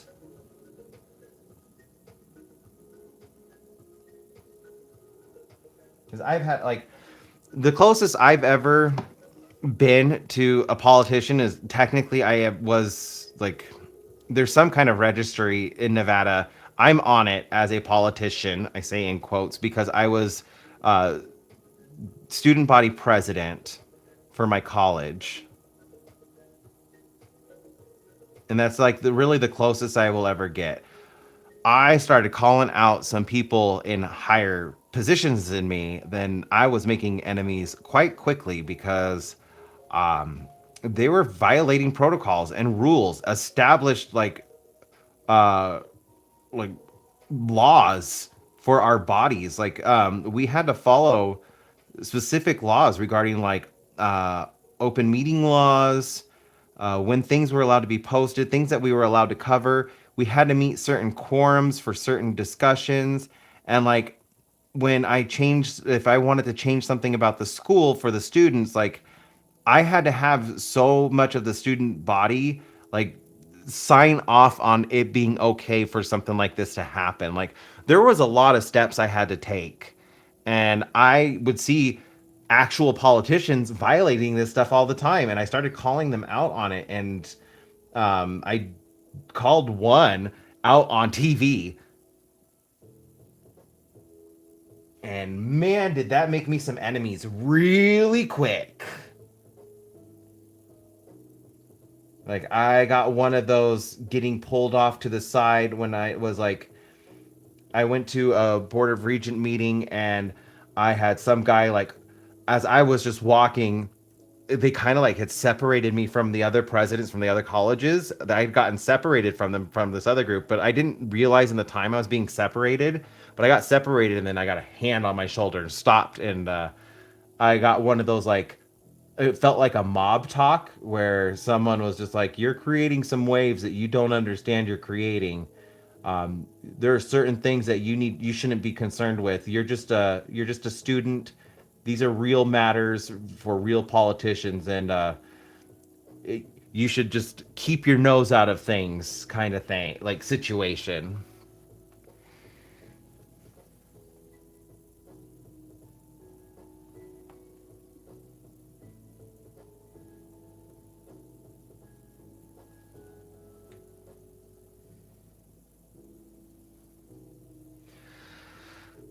That kind of stuff worries me. I I don't think church and state should mix.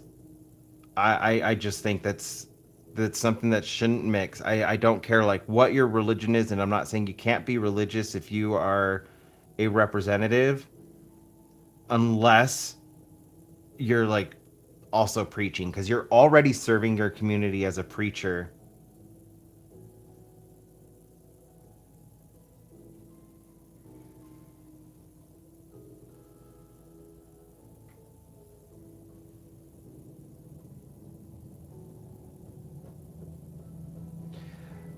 I don't remember exactly what the issue was, but it was regarding funding for the colleges, with what was going on with our board of regents.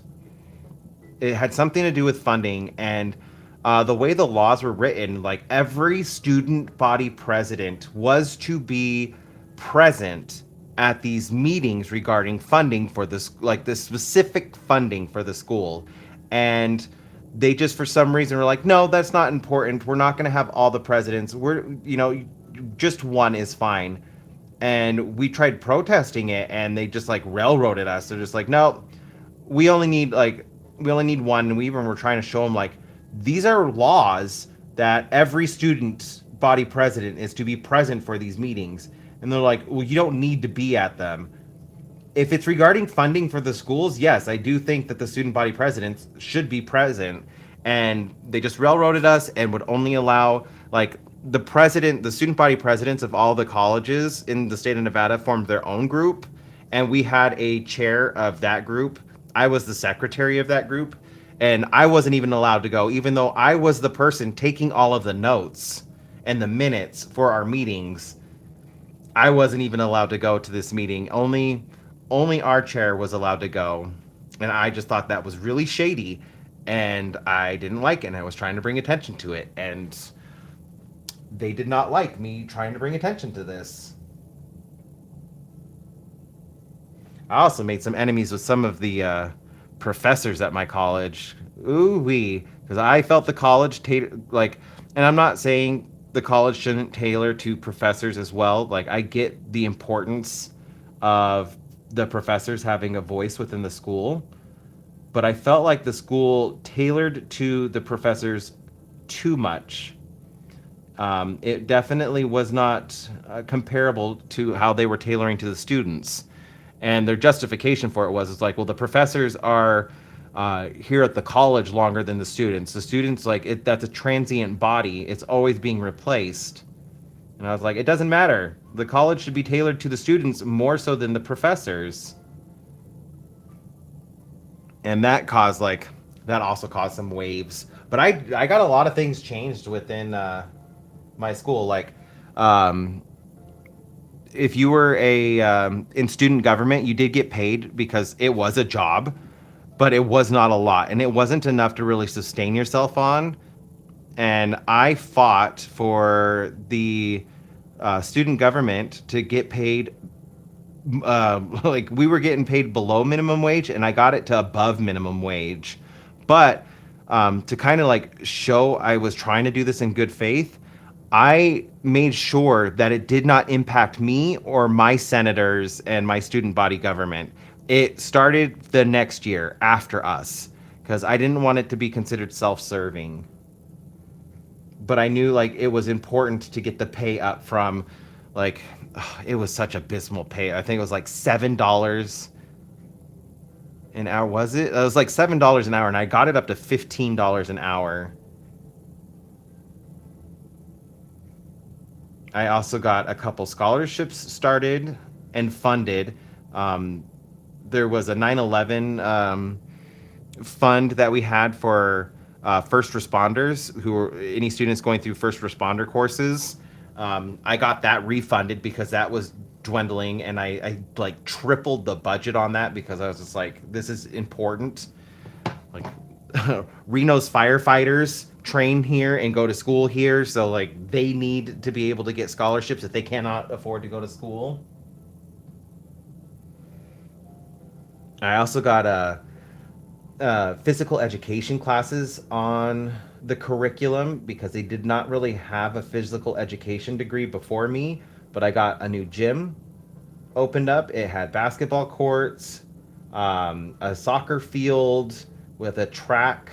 So they offer sports now, which they did not have any sports when I was going there. That all started after me, but I got the funding for it. I got $5 million approved for the budget, and it created a indoor basketball court with new physical education rooms, a new student gym, the soccer field, and the track around the soccer field.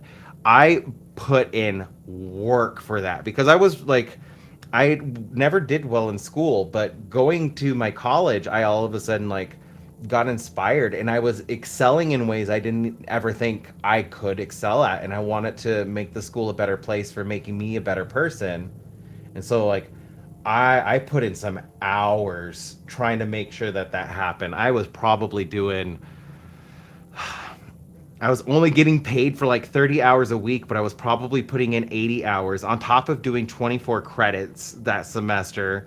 And on top of it, I was working another job just so I could afford rent. I was like, I really put in work. My name is like all over the place in the school, and I didn't want my name. I like whenever people were like, "Oh, we could put your name on this," I would always put like student government for 2016. I always like 2016 to 2017. That was when I was president. So like I always got everything switched to like, no, it's not me. It's not about me. The student government did it. And the student government is an organization that can continue to do these kinds of things. So like I don't need the praise. Just student government. But my name still ended up all over the place there. Like I know my name's on the gym building, and I didn't really want that. I was like, I don't need my name on it.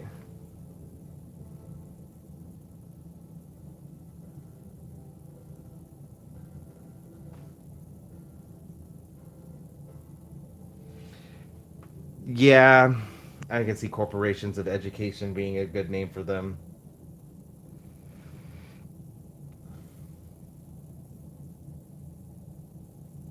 Oh, never mind. Like I'm totally thinking something else. Yeah, ours are called the Board of Regents. There are elected officials. However, though, I will say I'm really proud of one of the other presidents that I was with. So I was up here in Northern Nevada at my college, TMCC. The student body president of UNLV, the like big university in Las Vegas, he's now a board of regent. He ran last year and he won, and I am so freaking proud of him. He's what like the youngest board of regent, but I know like just things that I've seen that he like how the board has changed with him on it. He is definitely like influencing things, and I'm really proud of him for that.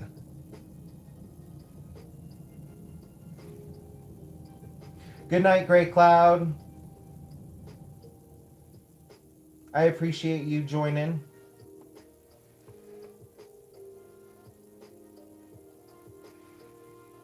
Oh wait, no, I didn't want it there. Ah,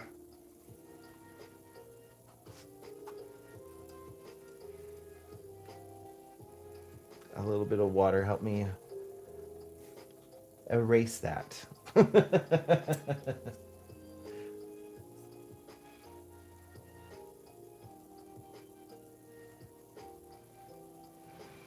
Yeah, if you guys can't tell, like when I really get into something, I give it my all. I am very passionate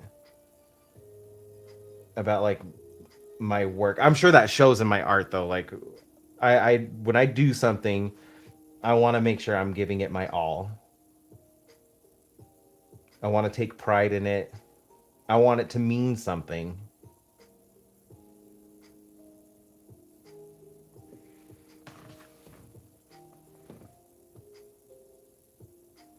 And even though like I was only student body president of a community college, I really put my all into it. And I'm not an athletic person. I mean, I was in better shape then than I am now, but like I'm not a very athletic person. I'm not into sports or anything like that, but I understand the importance of it, and that's why I really fought really hard to broaden the school and scope of students that could get an education at my college. I felt that was the most appropriate way to like expand the college in a beneficial way for students.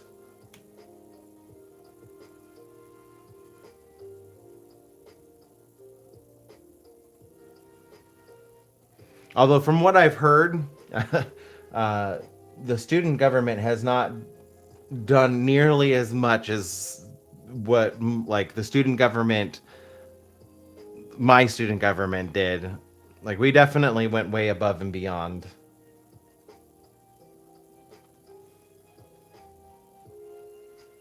What else? Oh, we got water bottle stations. Like the school didn't have any kind of like water bottle refill stations. That was something else we did. We got more recycling and trees. Oh, we got a bunch of trees planted too. Like we upgraded one of the gardens and we got a whole bunch of trees planted. I rerouted a whole bunch of funds. There was like not a big budget, but a lot of it went just like felt more self-serving than like for the school in general. So when I was president, I rerouted a whole bunch of funds and just like pushed it back out into the school itself. I got like the scholarships funded. There was a nursing scholarship we started. I was really proud of that one because I was also the only student body president that went to all the campuses. They had 5 campuses and I went to all of them. I spent hours at all of them. And one of them is the nursing campus. And going there and talking with the nursing students, like the big thing was just like the cost of books. That was what everybody was struggling with in the nursing program was the cost of books. And so I started the scholarship for the nursing program to help get books funded. And I made it super easy, super freaking easy to apply for. That was like the other thing. I didn't like how so many scholarships are so freaking complicated to apply for. I made them super easy. You didn't need to write an essay. You didn't need to like be doing super well. I think like you had to maintain a 2.8 GPA. So just like C's. If you could just maintain C's, but you were majoring in nursing, you could get your books funded. And we funded it enough to get, I think, 50 students, like all their books covered. Like that was how much money we had put into it, like from my government. And that was the one I think I was at the time the most proud of was just because like the amount of nursing students are like, and even the professors at the nursing school, they're just like, we're mainly ignored because it was that campus is the furthest one away from the main campus.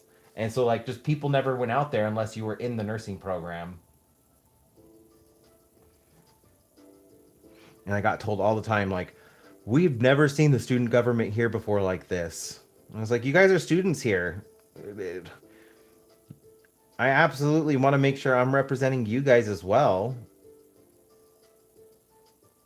And the professor's like, no, we just never see student government here before. This is new. This is different.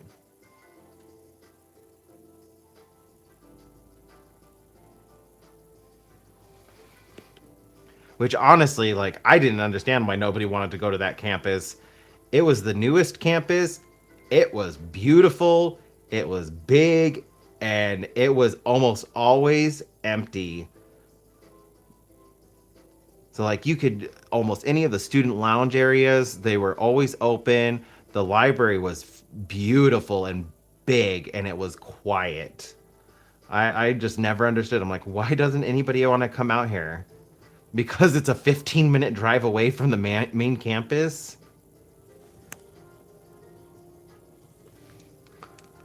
Oh, no. I don't know if you guys can see it, but I am... There is a hair in my painting.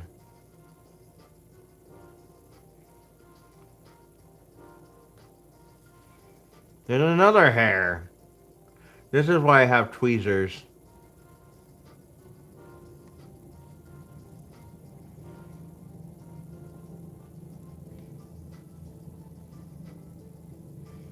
Better. Okay.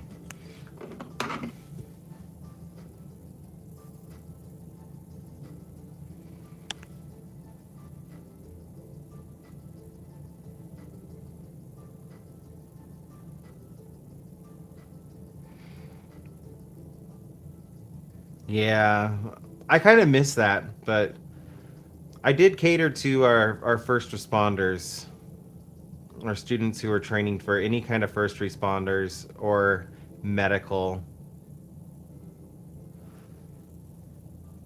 which is funny because like I majored in social work, and then I ended up going into it myself, a branch of healthcare.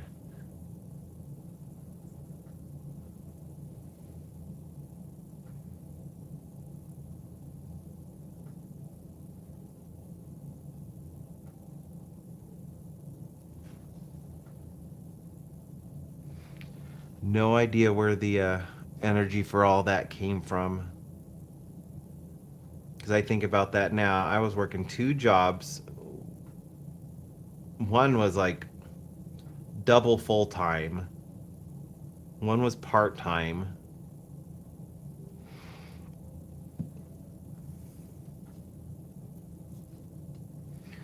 Oh no, I have paint on my finger. Can I smudge something?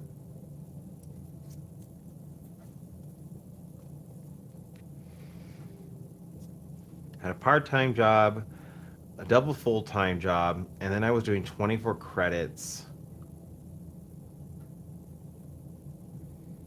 I literally earned 3 degrees in 3 years. I was earning a degree a year. I got my general education, an associate of sciences for astronomy, and an associate's of liberal arts for social work. Like I came into my college first year, I kind of kept to myself, did some art stuff. Next year, because I did my mustache up, the current student body president was like, "We have a vacancy for treasurer, and you got a unique look. You should apply." And I did. I became treasurer. I saw an opportunity to help the school, ran for president, got it, changed a whole bunch of stuff. I literally went through that like a whirlwind. And then I graduated and left. It was, I was literally like in and out, mainly because like I needed to take student loans to get my degree, and I did not want to rack up the loans. I wanted to just like take what I needed and graduate, get out.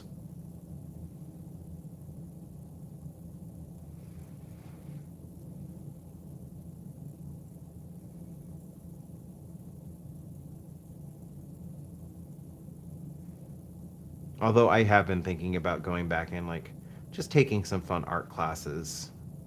Like they have a really cool uh, pottery class that I wouldn't mind doing.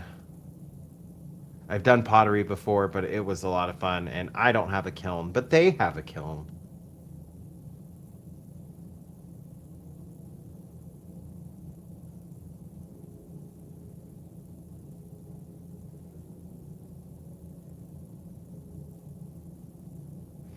They are also like there's also a YouTube uh, course now.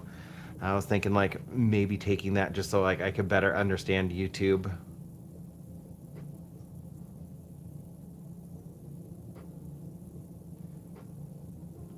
Maybe like increase my video editing skills so I don't struggle with them as much.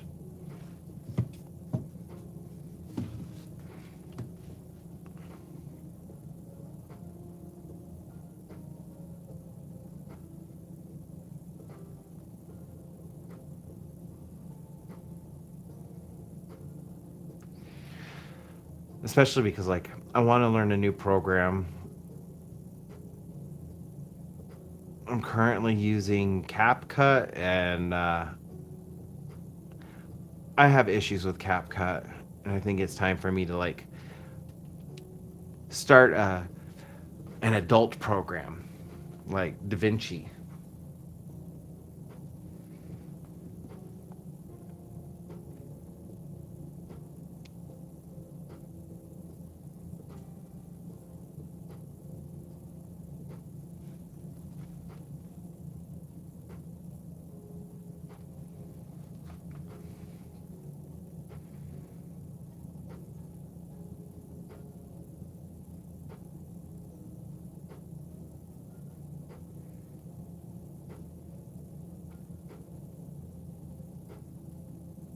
I just realized the tree is looking a little lopsided.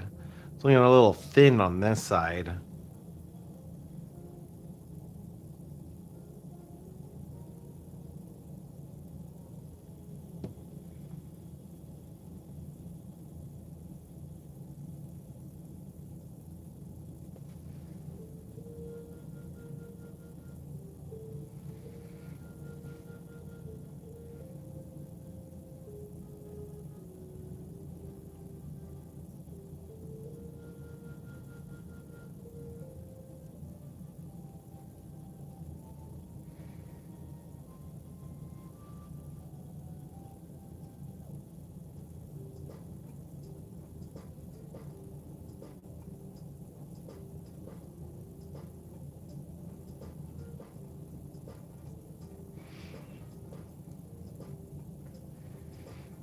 I bet that's part of the reason why I'm kind of passionate about politics now.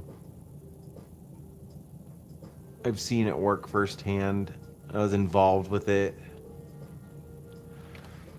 Although I would not run now. I definitely think there's better people for the job than me. I think there's it just needs change, and like not to like put myself down for anything, and not to like hate on myself for anything, but like realistically I'm just another white guy, and I think there's a opportunity for better perspectives.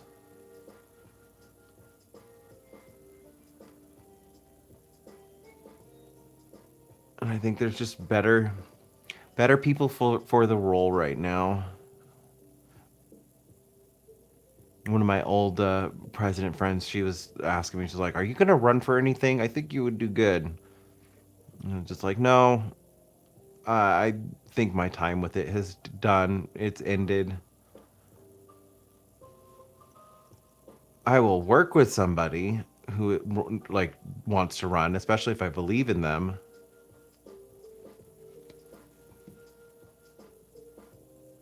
No worry, Bex.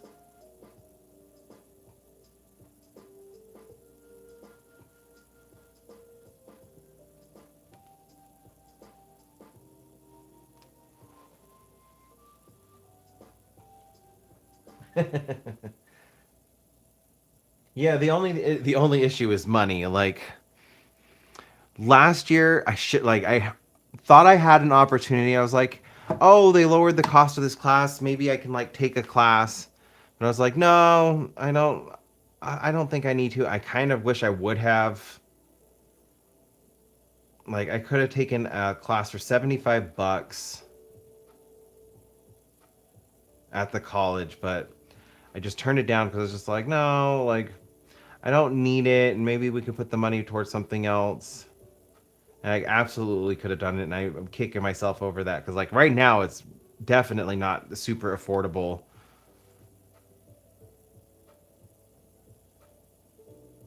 and I kind of wish I would have.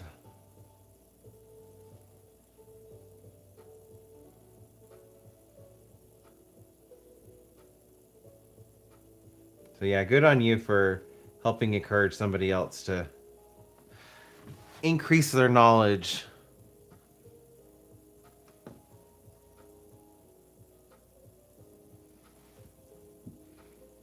And I'm probably only going to be live for like another 30 minutes.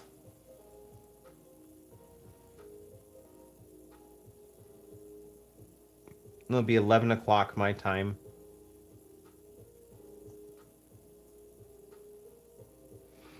But I wanted to get some work on this painting done this week, and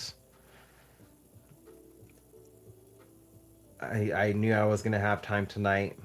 So rather than work on anything else off camera, off live, I just decided I'd go live and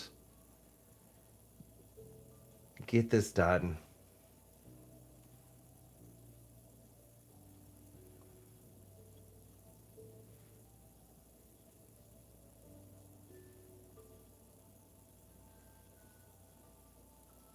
I need some peaks of this yellow over on this side. It's looking a little out of place.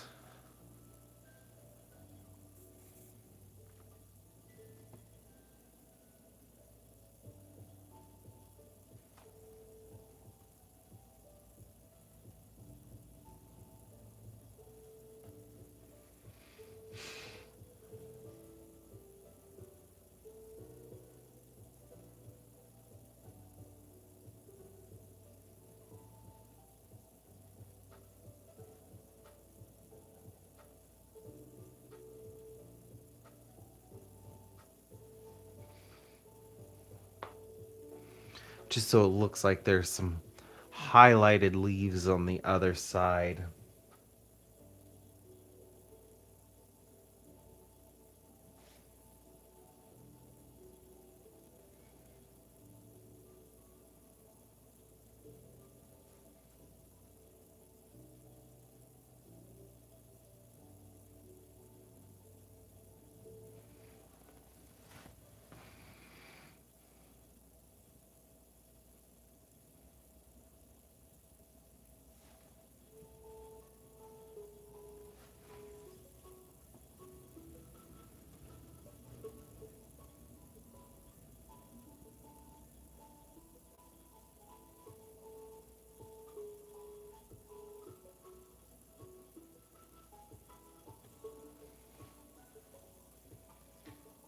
Fair warning. I think Eric might just gotten home. The dogs might go a little crazy. They get super excited.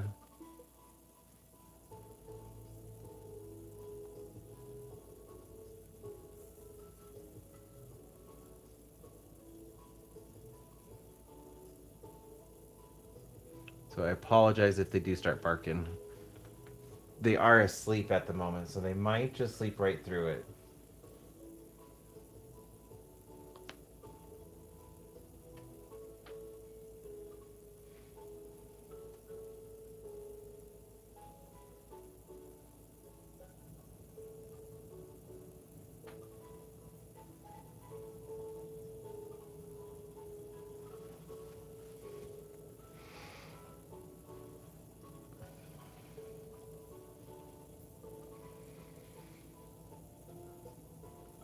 Alright, I need to make this section stand out a little bit more. And maybe I could at least get a wash done. Get some red washed into the bark of the tree.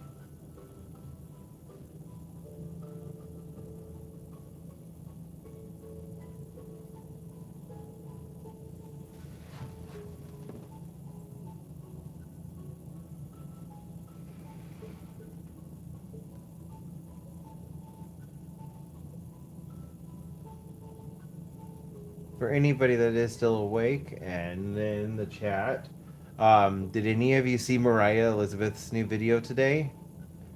I actually really liked the posters that she made. I was half expecting her to say, like, if you like the posters, you can purchase them on my website too.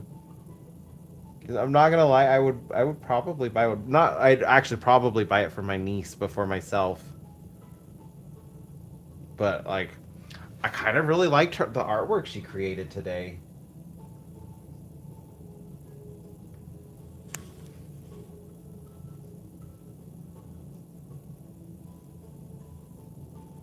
I liked how different it was from her normal stuff too.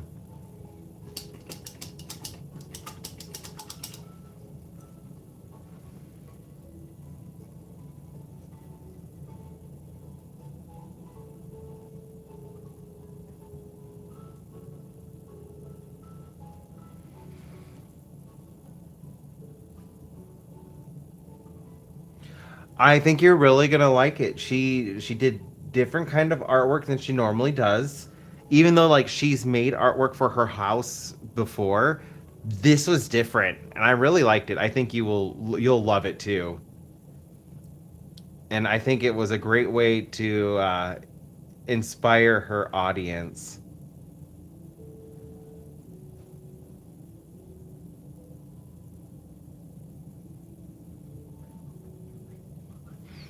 I watched it and I was just like, okay, Mariah, I see you. Expressing yourself in new ways. I mean, it's of course like her style and stuff is still a part of it, but it was very different than her normal work.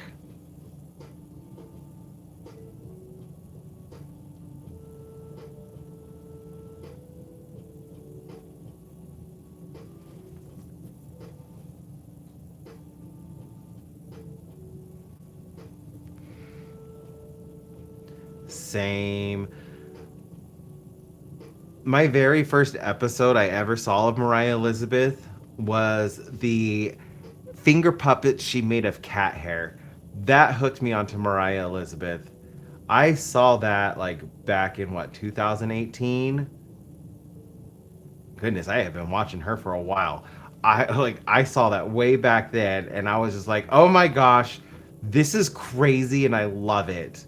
And I think I actually watched her video on Facebook and it wasn't even like her that had posted it. Somebody else had like just taken her video and posted it onto like Facebook, and I had to go find her on YouTube and start watching her on YouTube.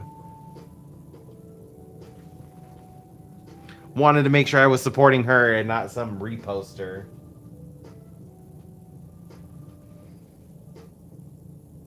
But I just remember like how silly and ridiculous it was that she made finger puppets from cat hair, and like she had purposefully saved all of her hair from Opie.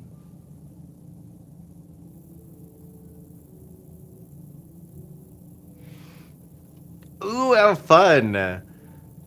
I wanna customize another one of her plushies too. I have the Eustace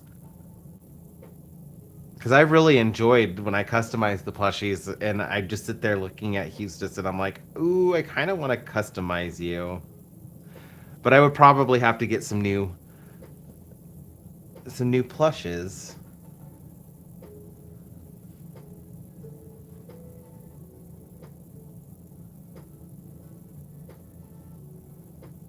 Oh, that's funny.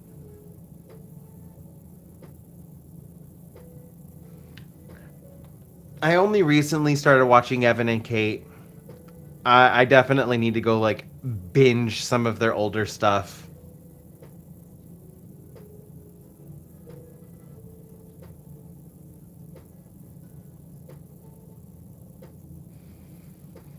Who have I been binging recently? Um, oh, I can't think of like honestly like recently I've kind of like been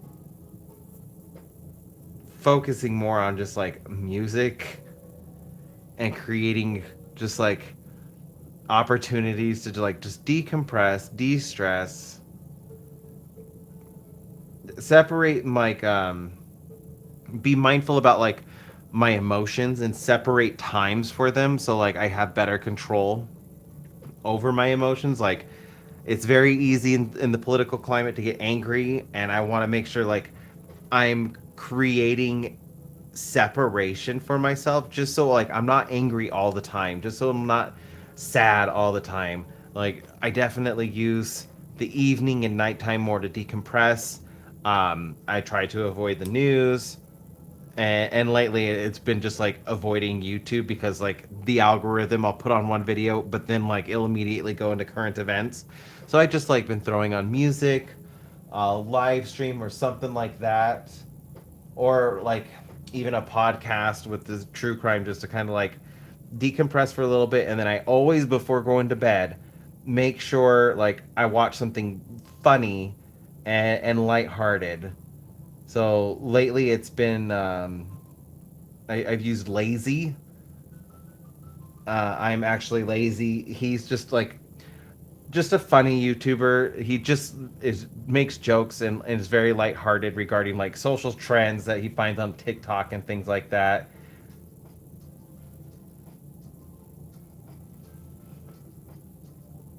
But like before I go to bed, like I make sure to at least spend an hour just decompressing and taking time to feel joy, giving myself permission to feel joy. I feel like that's the best way to keep hope, is as long as you make time to make joy. And it's a lesson I learned actually from the gay community. When I was back in Las Vegas, I was part of an organization called the Sisters of Perpetual Indulgence, and I did drag. I might share some of those pictures in the future in a video. We'll see. Nothing like my makeup wasn't about like looking like a woman or anything like that. I just did like fun makeup, but um, it was out there. I had a pair of 5-inch heeled Mary Janes that I absolutely loved, and I had a bunch of hooker boots. I was tall too. When I was all done up, I was like 7'2". Like it gave me like an extra foot of height. But anyways, the organization got started in the 70s during the AIDS epidemic, and unfortunately there were a lot of gay men who were dying alone and not receiving any kind of health care because nobody understood AIDS, and everybody just became ostracized. If you got diagnosed, it was a death sentence, and nobody wanted to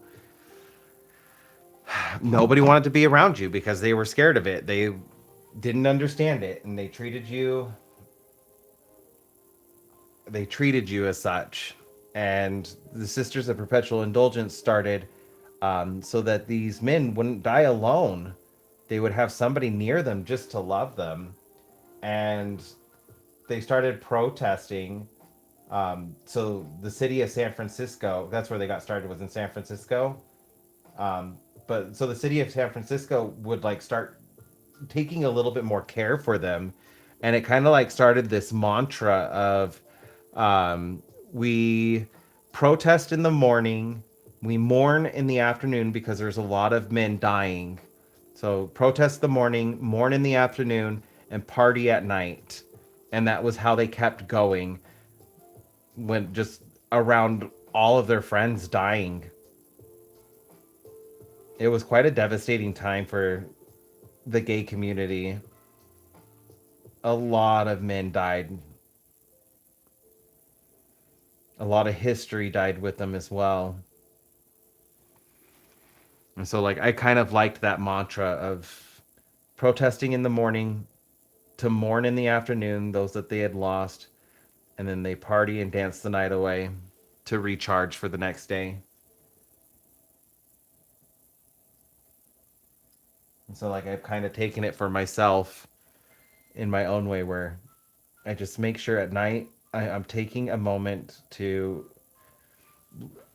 let myself be happy.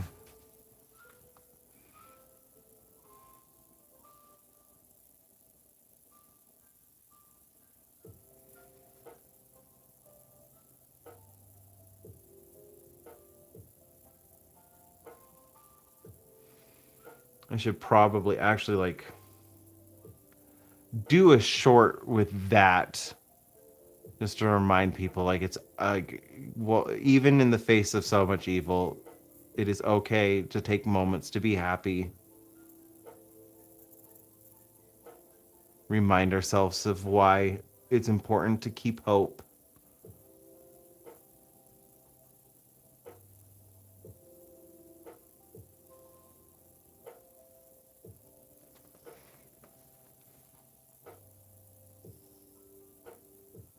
Yep.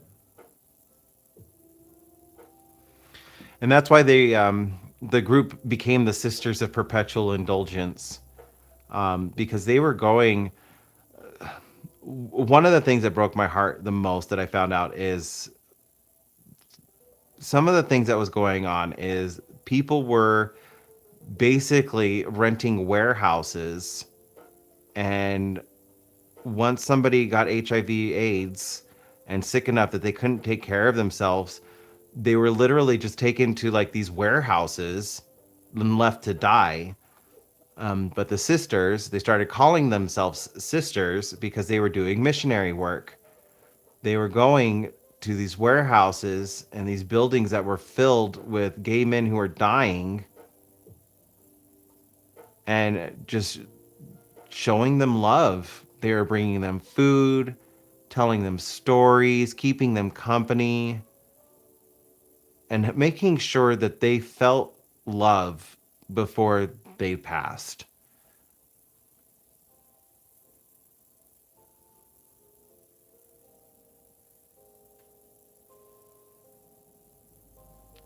But I will say the Catholic Church did not like that they were calling themselves sisters because they wore habits. Like I have my habits too from when I was in the organization.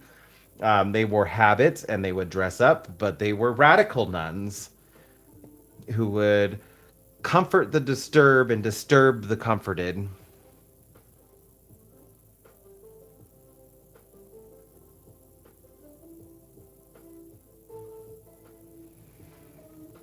And that was kind of why I joined the organization. And that was like back in my young days. I was 21, 22, 23.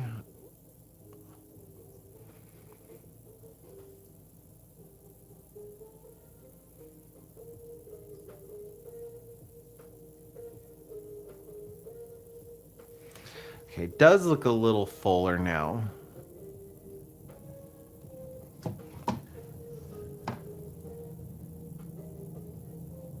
I kind of like it. I think I need to stop. I need to stop touching the leaves now.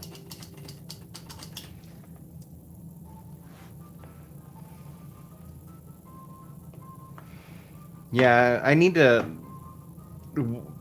get back involved more with nonprofit work. I kind of miss it.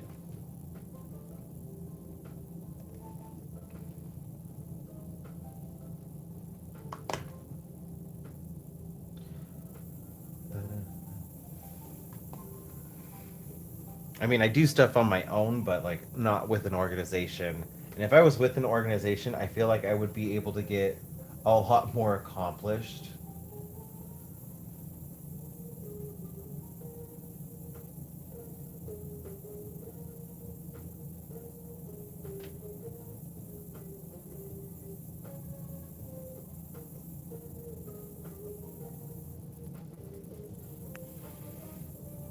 Okay, so now I need to establish the branches.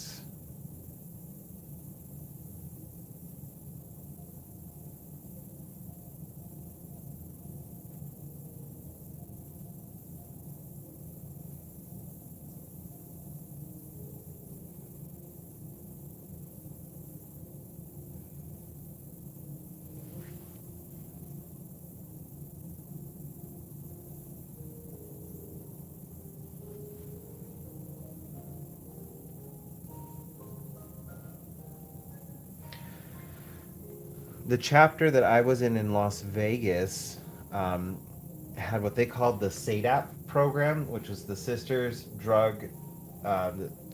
the Sisters AIDS Drug Assistance Program. Because unfortunately, HIV medications are super expensive. So a month's supply of medication for one of the popular brands It's like $1,700 a month, and this was back in like 2006, 2007. So they were like super expensive back then as well. And if you owned, like, let's say you owned a car, you didn't even own a house, you were renting an apartment, but you owned a car, that value of the car counted against your income on whether or not you could get state assistance for like any kind of drug or medication that you were being prescribed. And there were a lot of men who were choosing to just not go without their prescription because they couldn't afford it. So the sisters in Vegas started the SADAP program to help people get their HIV medications, and it wasn't just men. Like if anybody with HIV/AIDS was struggling to get their medications, they could apply, regardless of gender, sexual orientation. If you needed help, you could apply to get help, and that was what I liked. And every dime that went into the organization went back out into the community. Like there was no overhead costs. Everything was paid for out of our own pockets. Like all of our makeup, all of our clothes, everything went back into the community.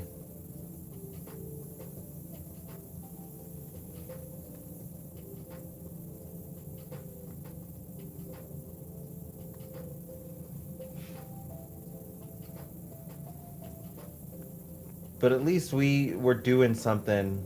I wasn't the one that started the organization, but at least like I may have my issues with it. I don't think I'll ever go into my issues with it, but like I will always acknowledge that the organization helped. It legitimately helped people in need.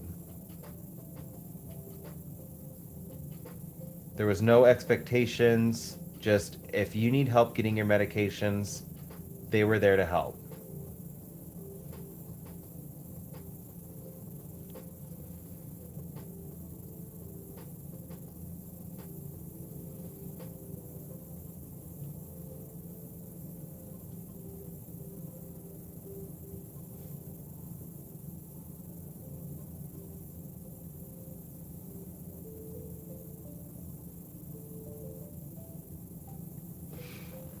And there's a lot of money that was raised, and all of it just went back. Like it felt good, but it was also like super like disheartening at the same time to like see like, oh, we raised $1 million this year and we paid out $1 million. Like I remember that being like a big to do. Like we handed out $1 million in assistance for those to get their prescriptions. And all that felt good, at the same time it felt really bad that we had to work this hard just to help people get the medications they needed to stay alive.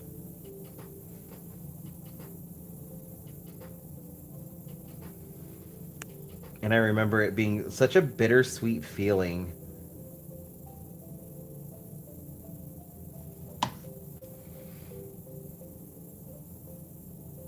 Like proud of how much money we raised and gave out to the community, but at the same time almost sickened that that many people needed help.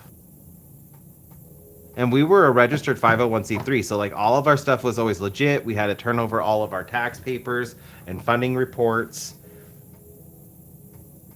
We had to follow lots of like our own open meeting laws for the state of Nevada.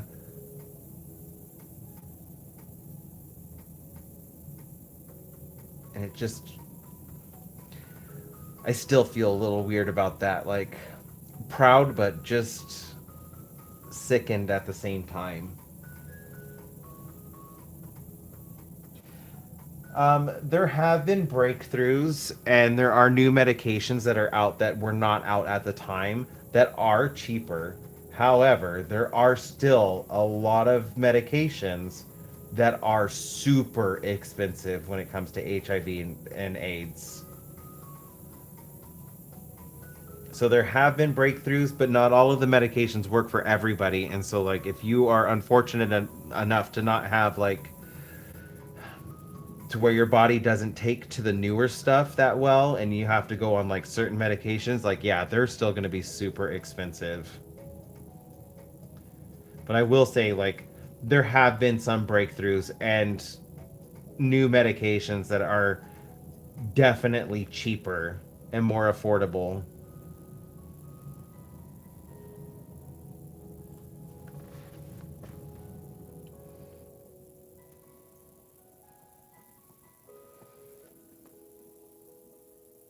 Yeah, I like prep meds.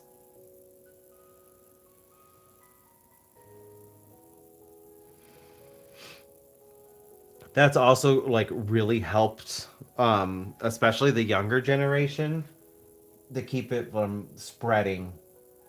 Of course, like there's still a lot of people within my own generation and older that are still have it, and they will have it for the rest of their life, but they're able to manage it and keep it under control with medications. The preventative care is definitely much cheaper than uh, the ongoing care, the medications that you need to take if you've already have it. Although I will say, like, there is a cure. It is not a practical cure, and they've had it since like the mid 2000s. And I'm hoping that like maybe we could be on the brink of something like a cure that's like more viable than what's currently available. So the cure that they discovered is really really hard on both people because you actually need two people. Um, so back in the mid 2000s, I think this was like 2000. No, this would have been like 2010, around this area. I'll have to look up the stuff because I believe this happened in New Zealand. There was a guy who had HIV who needed to have a bone marrow transplant, and he found a match and was able to get a bone marrow transplant. Now, what was not known at the time and was just kind of a pleasant surprise, the donor of the bone marrow had a natural immunity to HIV/AIDS. He was naturally immune.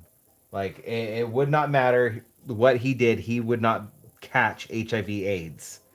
And so the person who got his bone marrow started producing the um the it's not an enzyme. His white blood cells changed and started becoming more like that of the donors, and his body became naturally resistant to HIV/AIDS, and it cured him. He was the first confirmed case to be cured of HIV/AIDS. And so while they have a cure, bone marrow transplants are not practical.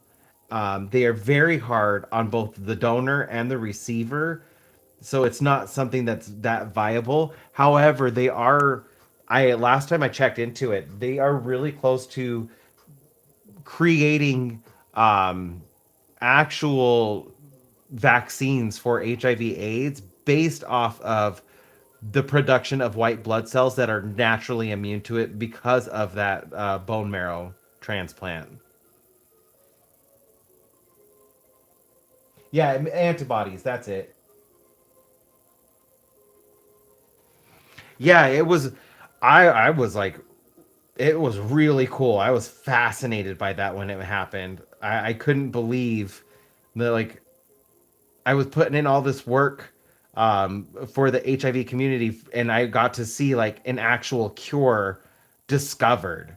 May not be practical at the time, but it was still a cure.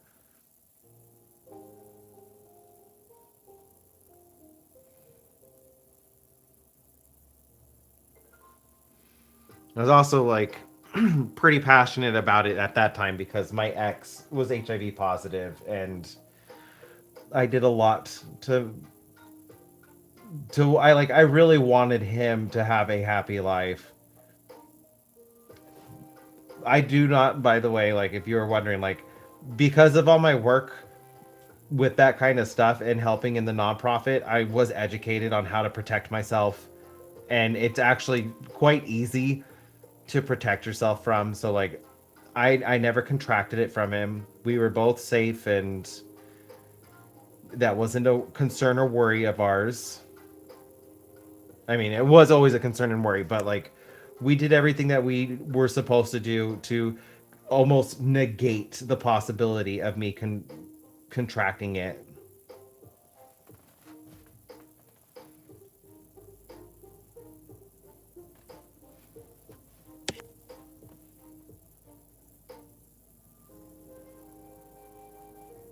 And I also do like I remember getting like the looks and stuff. People would find out like your boyfriend has AIDS. That means you have it. Like, no, no, it doesn't. That was a lot of not very nice people in my life.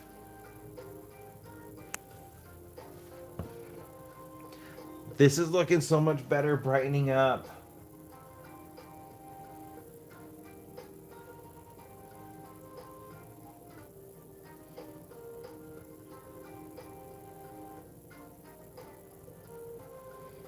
It did definitely need the little bit of red in the bark. Not quite a wash, but man, is this helping.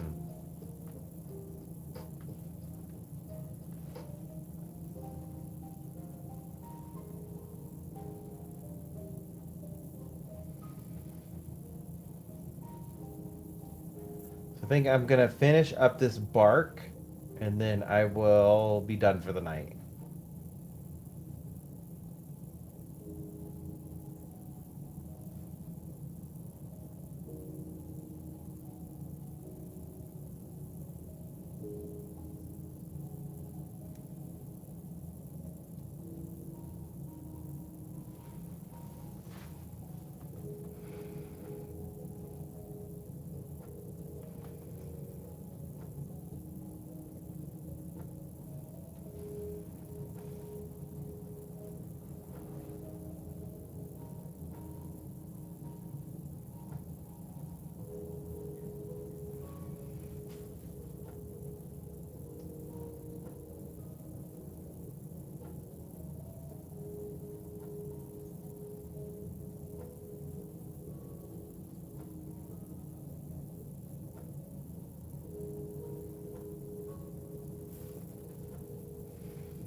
Just creates a little bit of visual interest to make this tree look alive.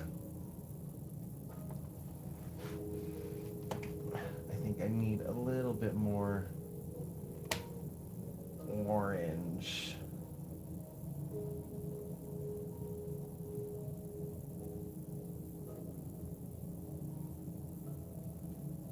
Okay, Illustrated. It was nice chatting with you too. I appreciated you chatting with me, and it made tonight very enjoyable, and I was able to get the leaves done. The leaves are done in the tree, and I'm gonna finish this bark. So yeah, thank you for being here, keeping me company.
It's definitely toning down the yellow. I am liking that.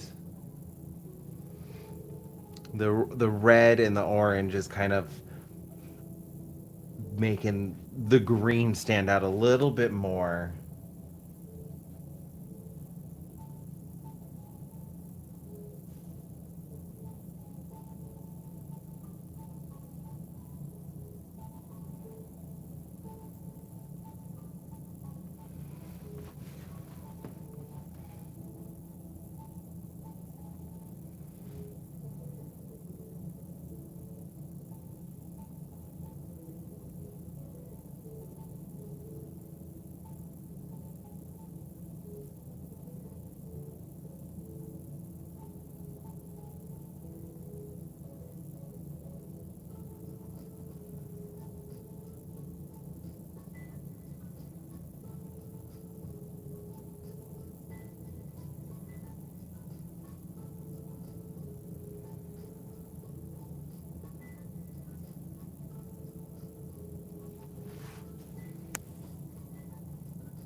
I'm really happy with that.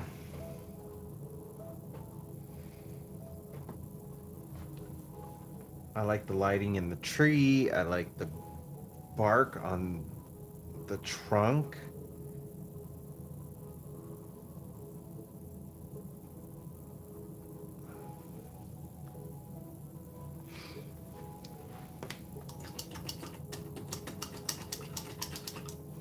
And in celebration, I think I am gonna start these lilies. Let's see. Um, Lilies have 5 or 6 petals. I think they have 6 petals.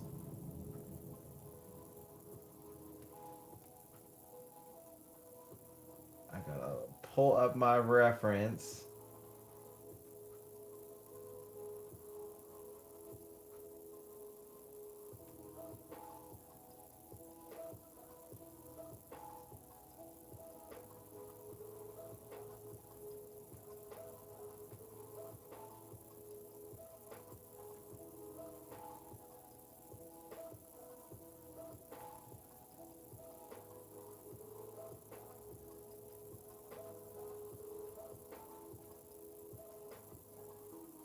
Oh my goodness, where there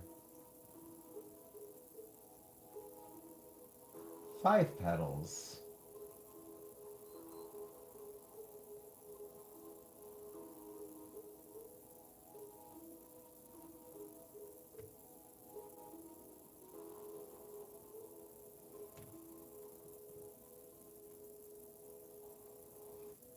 Okay, so I'm gonna start with the orange ones.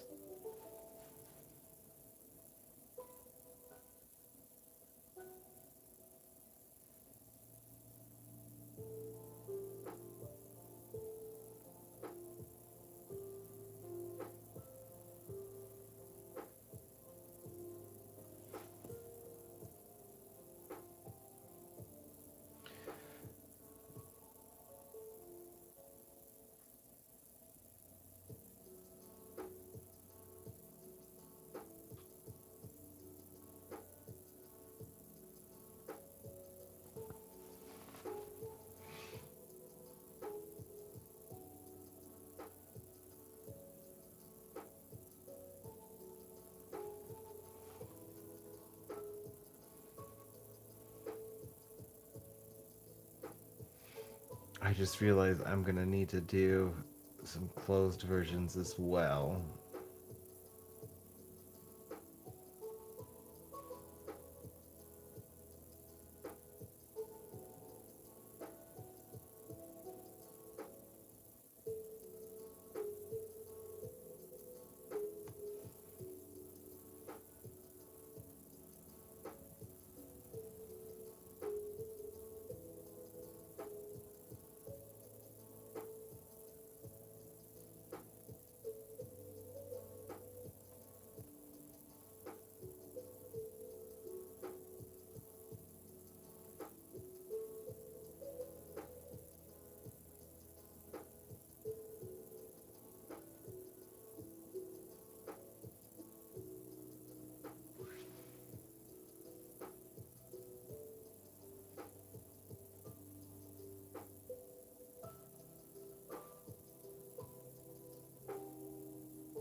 I am happy I finally started the lilies.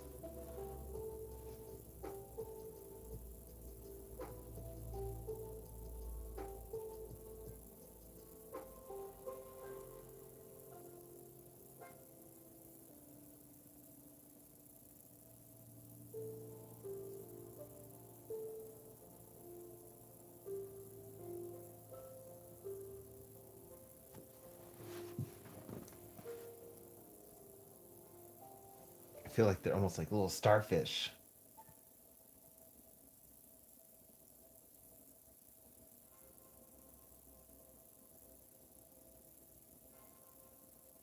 Is there a hair in the paint? No. Just acting funny.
I had too much paint on the brush.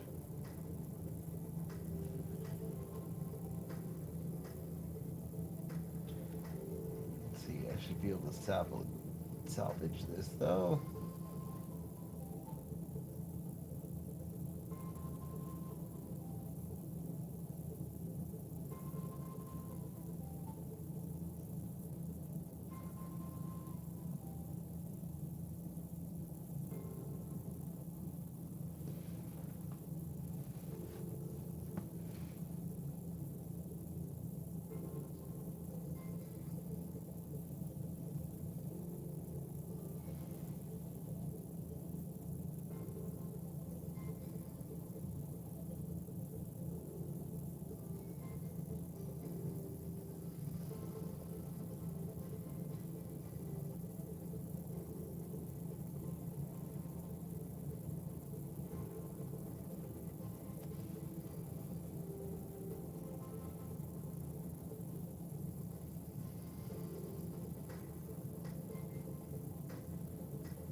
am definitely going to need to tie in some of this particular orange.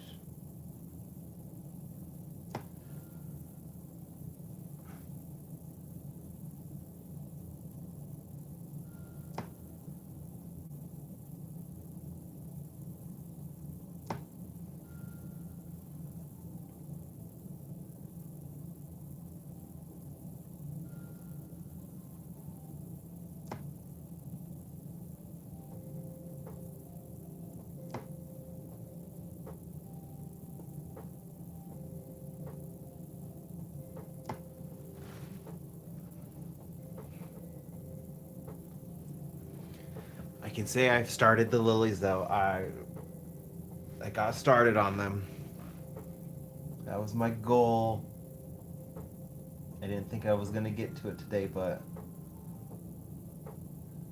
I did. Definitely feeling some feeling revitalized after that last painting.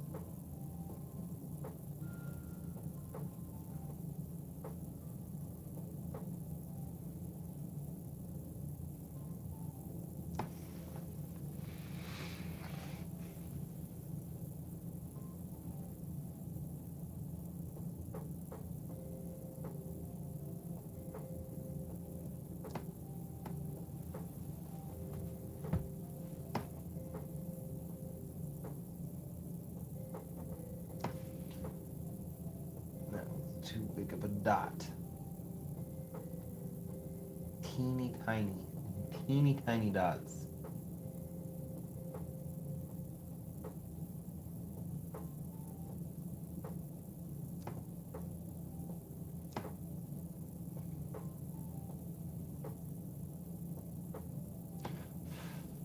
I'm gonna have to do the same thing with the purple. At least I have a large amount of this the orange mixed up and ready to go.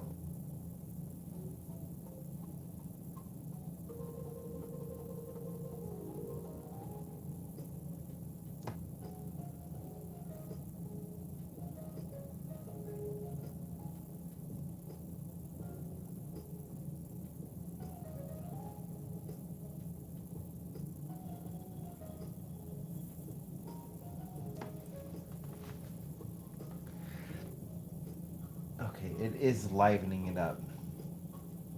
I am absolutely noticing a difference. I don't know if it's picking up on camera. I never know if these things pick up on camera. I'm all hyper focused on these itty bitty tiny details. And I don't know if the camera even picks up on it. In person, I promise you, I can I can see the difference. And it's totally making the painting for me.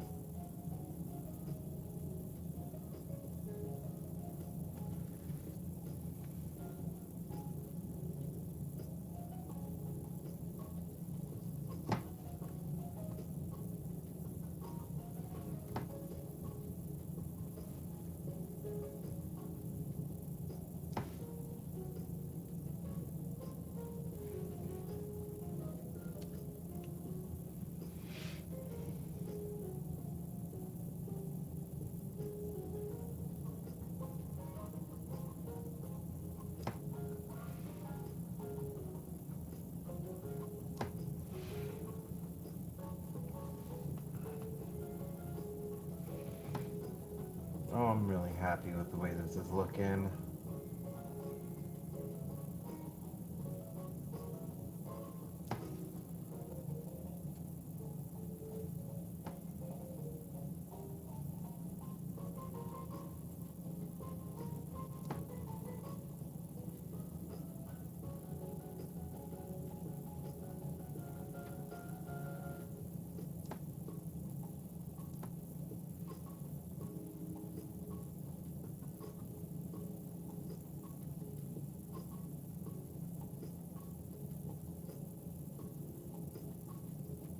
I know this just looks like colorful dots at the moment, but once I get these lilies done, your brain's gonna fill in the gap for why these just look like dots right now, but your brain's gonna associate them with lilies once I paint the lilies in the foreground.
There we go.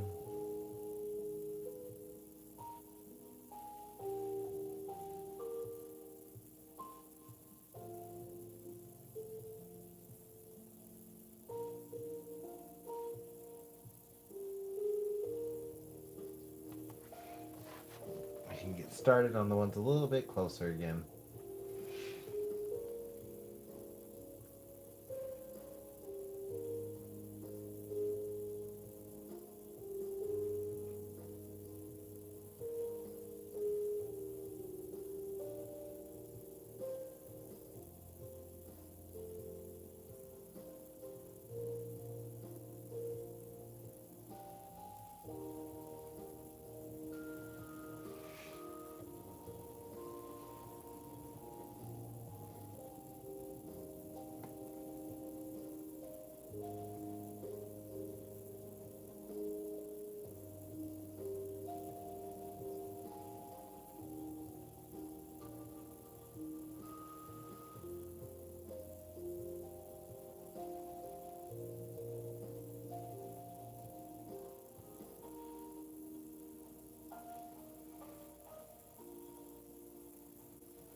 How's it going, Nookling?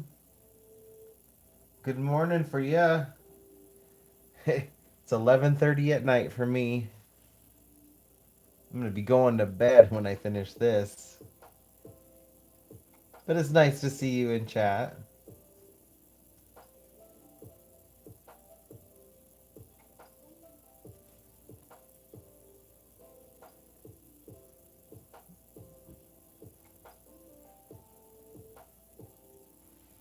I finally got to a spot where I feel like I like where the tree's at, and I'm done with it.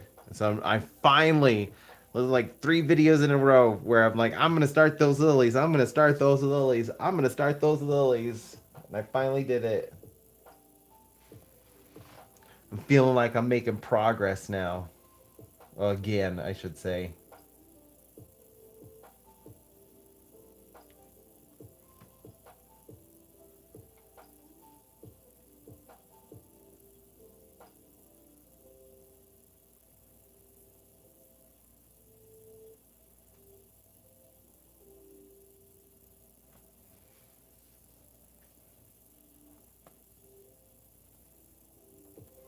Thank you. I'm very happy with it. Took some work. That tree took me a while. Every single leaf. But it definitely helped make it super special. So, like, I can't complain that it took me a while because I really like the way it looks. It was worth it.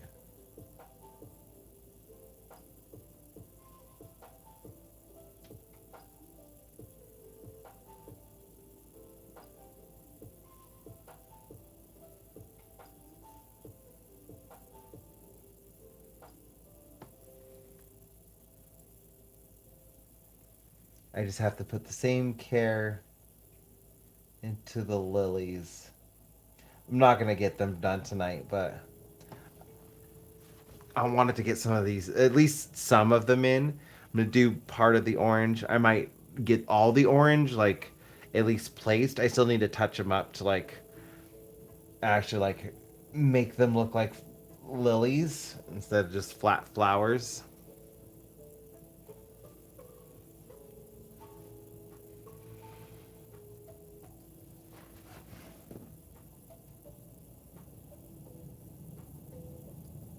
And also make sure like they match the just kind of like the spread outness of the ones in the background. I think I'm gonna keep this whole side purple.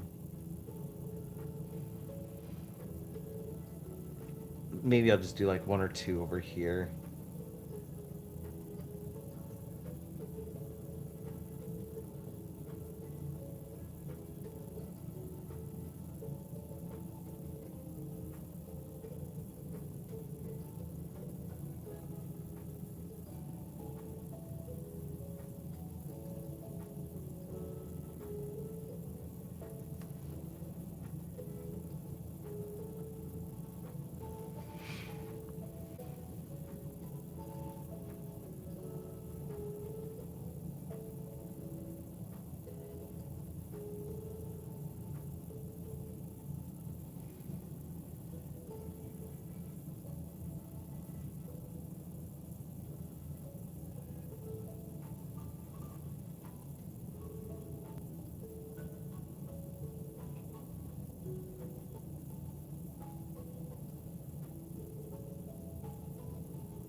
Yeah, I'm liking this. I gotta remember to do the buds, the unopened buds too. It's like very iconic of Lilies.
I am feeling a lot better. Getting out that emotional state piece. Yeah, the emotional state piece I did earlier this week. I don't know if you caught any of the lives, but I got I was hit with a block, and I haven't been able to edit videos, paint. I'm just sitting there not doing anything.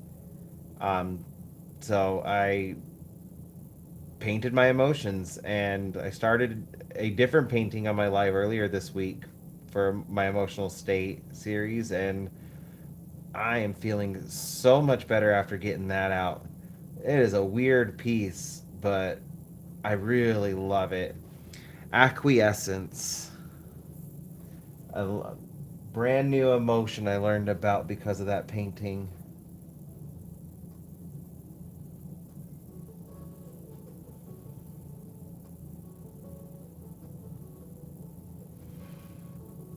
Acquiescence is just letting things happen, no matter if it's cruel, evil, and painful. You just let it happen. Just like the good, positive, hopeful, and joyful moments, you take all of them as is. You don't put up any kind of resistance. You just accept it. It's just like something that goes very much so against who I am as a person. And so feeling a feeling like that felt very jarring for me. And it absolutely explains why I was feeling like I was in a funk. But I got it out. I created a painting for it, so I gave it space. I let that emotion exist without trying to hide it, even though it was making me uncomfortable. And I feel a lot better.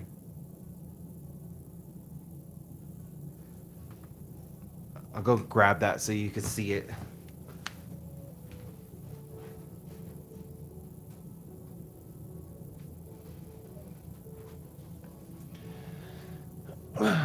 But this is it.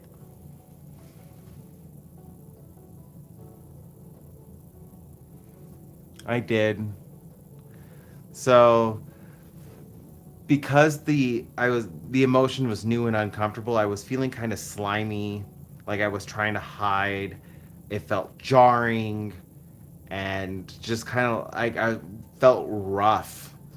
And so I started with the rough feeling, and that's where I kind of got like the mountains from, and I was feeling like jagged, which eventually turned into these trees, but I did get like some rocks down here.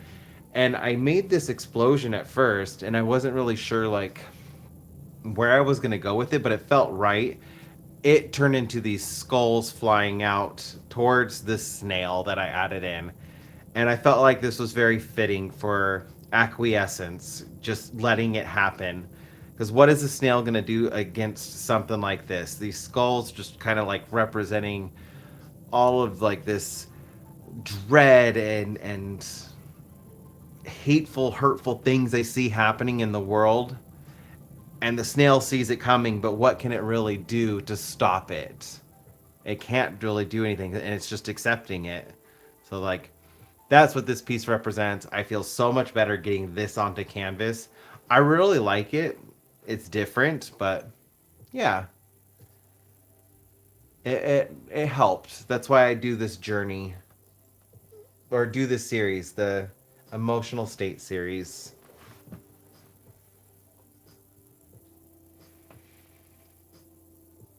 Took me 22 hours. I got it done in 4 live streams. So it really wanted to come out. Like, it was ready.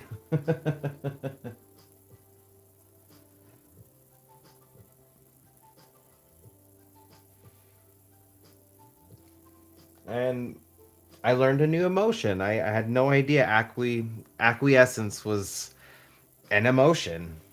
And I also didn't realize, like, it's really it's a really big tie-in for the Buddhist faith, where like radical acceptance is a practiced belief of just letting things happen. You don't resist them and you don't fight them. I understand that philosophy, like, and how people could want to live their lives in that way. It just goes against who I am. But the world takes all kinds of people, so there's gonna be people who live their life in a way that I don't quite understand, but that's okay. It's their life. They're allowed to live that way.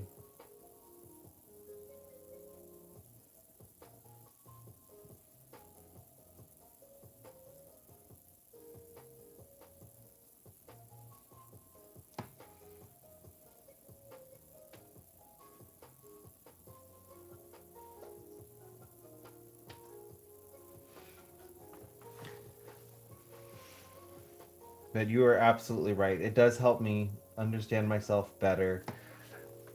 I feel more assured in my own personal morals. You know, sitting with that emotion and like understanding it a little bit better of why would I be feeling this? Why is this coming up? And how can I give this emotion, this part of me space, even if I I don't want to. And painting them helps me give them space even when I don't want to.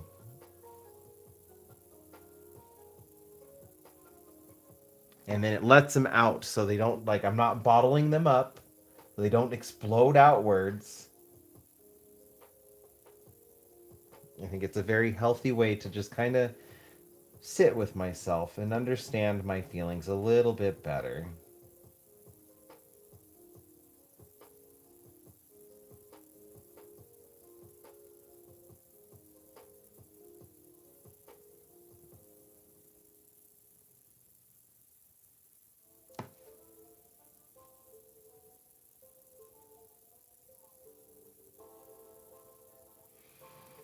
I'm probably only going to be adding in a few more flowers.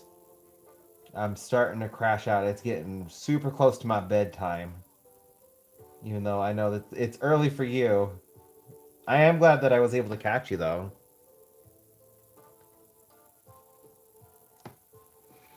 I did I watch? I think I watched your last video. I don't know if I commented on your last video. I think I was like really busy doing stuff, but I was like, oh, Nookling posted, and I wanted to watch your video. I need to double check. I'm pretty sure I did,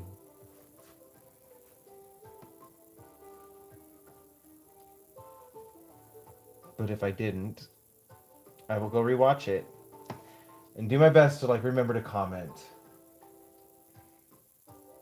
Yeah, do our best to help out other artists and support other artists. It's a cruel world out there. We can be nice to each other.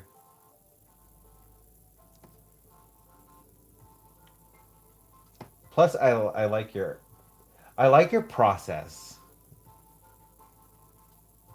I feel like we have very similar minds with how our mind goes through the process of creating.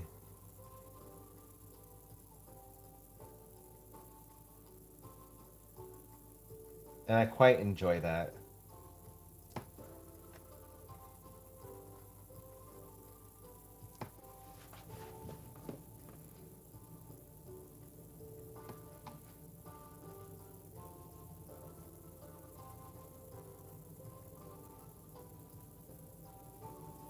Plus, engaging with your videos is how other people are going to discover you exist. Because right now, they don't know you exist.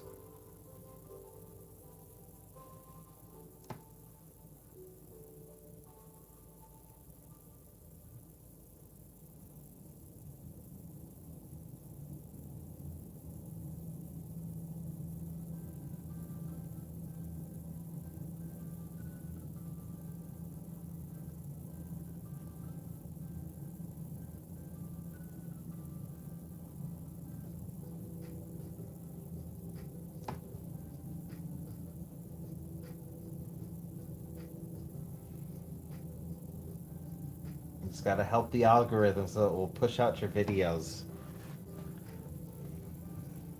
So YouTube knows, like, hey, this is an artist people would want to see. Especially that reindeer. That reindeer you customized and turned into like a unique character that you're wanting to display year round, even if it's not Christmas. I know people would love watching that.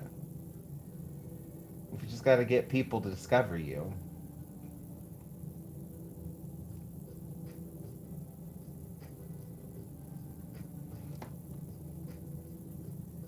Making it sound like an exploration. Explore in the depths of YouTube to discover new artists.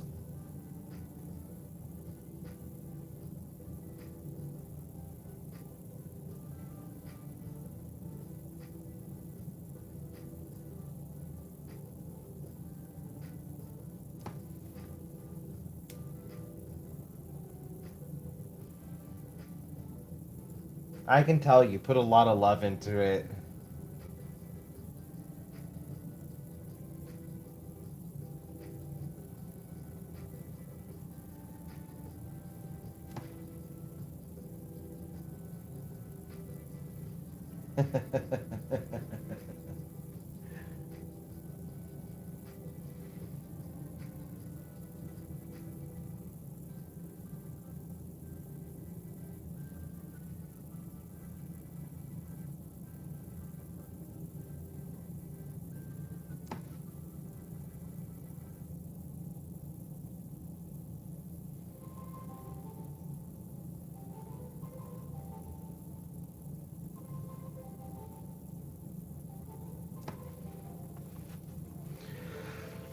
I never really understood as a child how hard it would be to make flowers look natural so their heads are going in different directions. But man, as a painter, like one of my biggest hang-ups is when flowers trying to make them look natural so they're not all just facing the viewer, but they're going off in their different directions.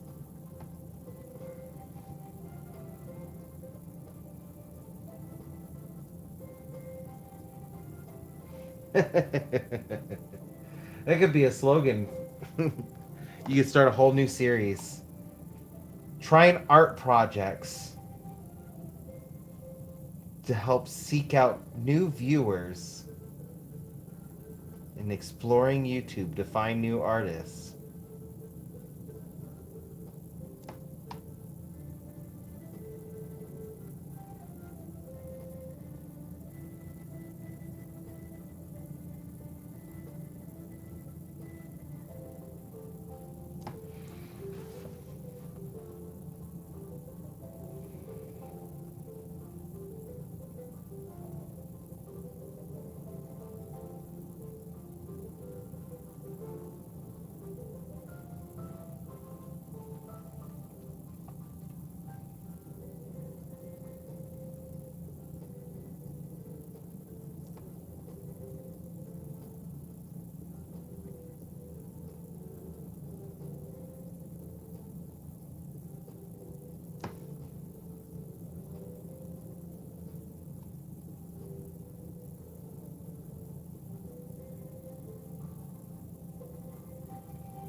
this way.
I think I'm only going to do a couple more flowers, and then I'm going to have to call it a night for me.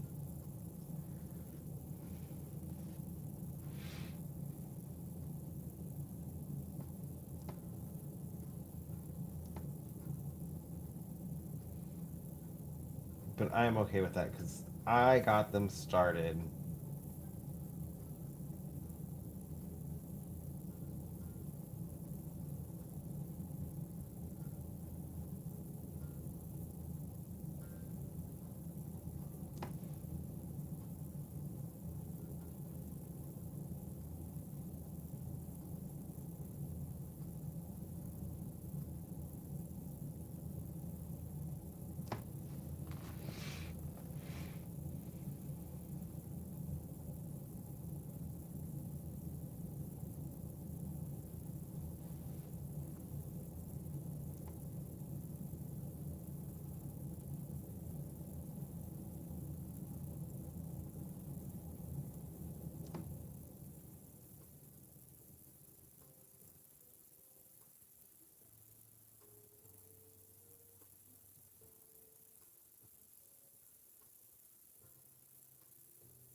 I need that much paint. Come on now.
Okay.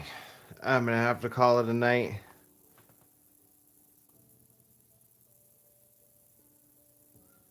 But I am happy with how much I got done.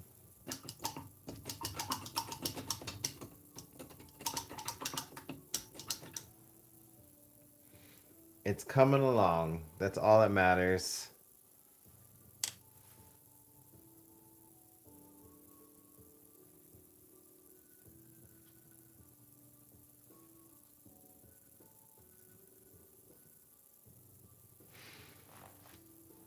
I definitely feel like I accomplished a lot tonight, which was my goal. Just like progress.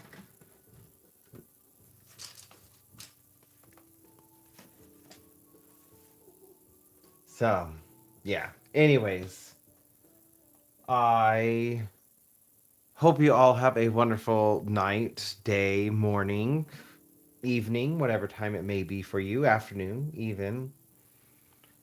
But I definitely need to go to bed. It is 7 minutes to midnight for me. And I need to make sure I get some sleep so that I can get work done tomorrow so I can have a video for Sunday. Gotta focus on that. So, yeah. Anyways, I hope you all stay safe out there. Don't get lost, don't get stolen, and I hope you all have a wonderful day. Bye, you beautiful people.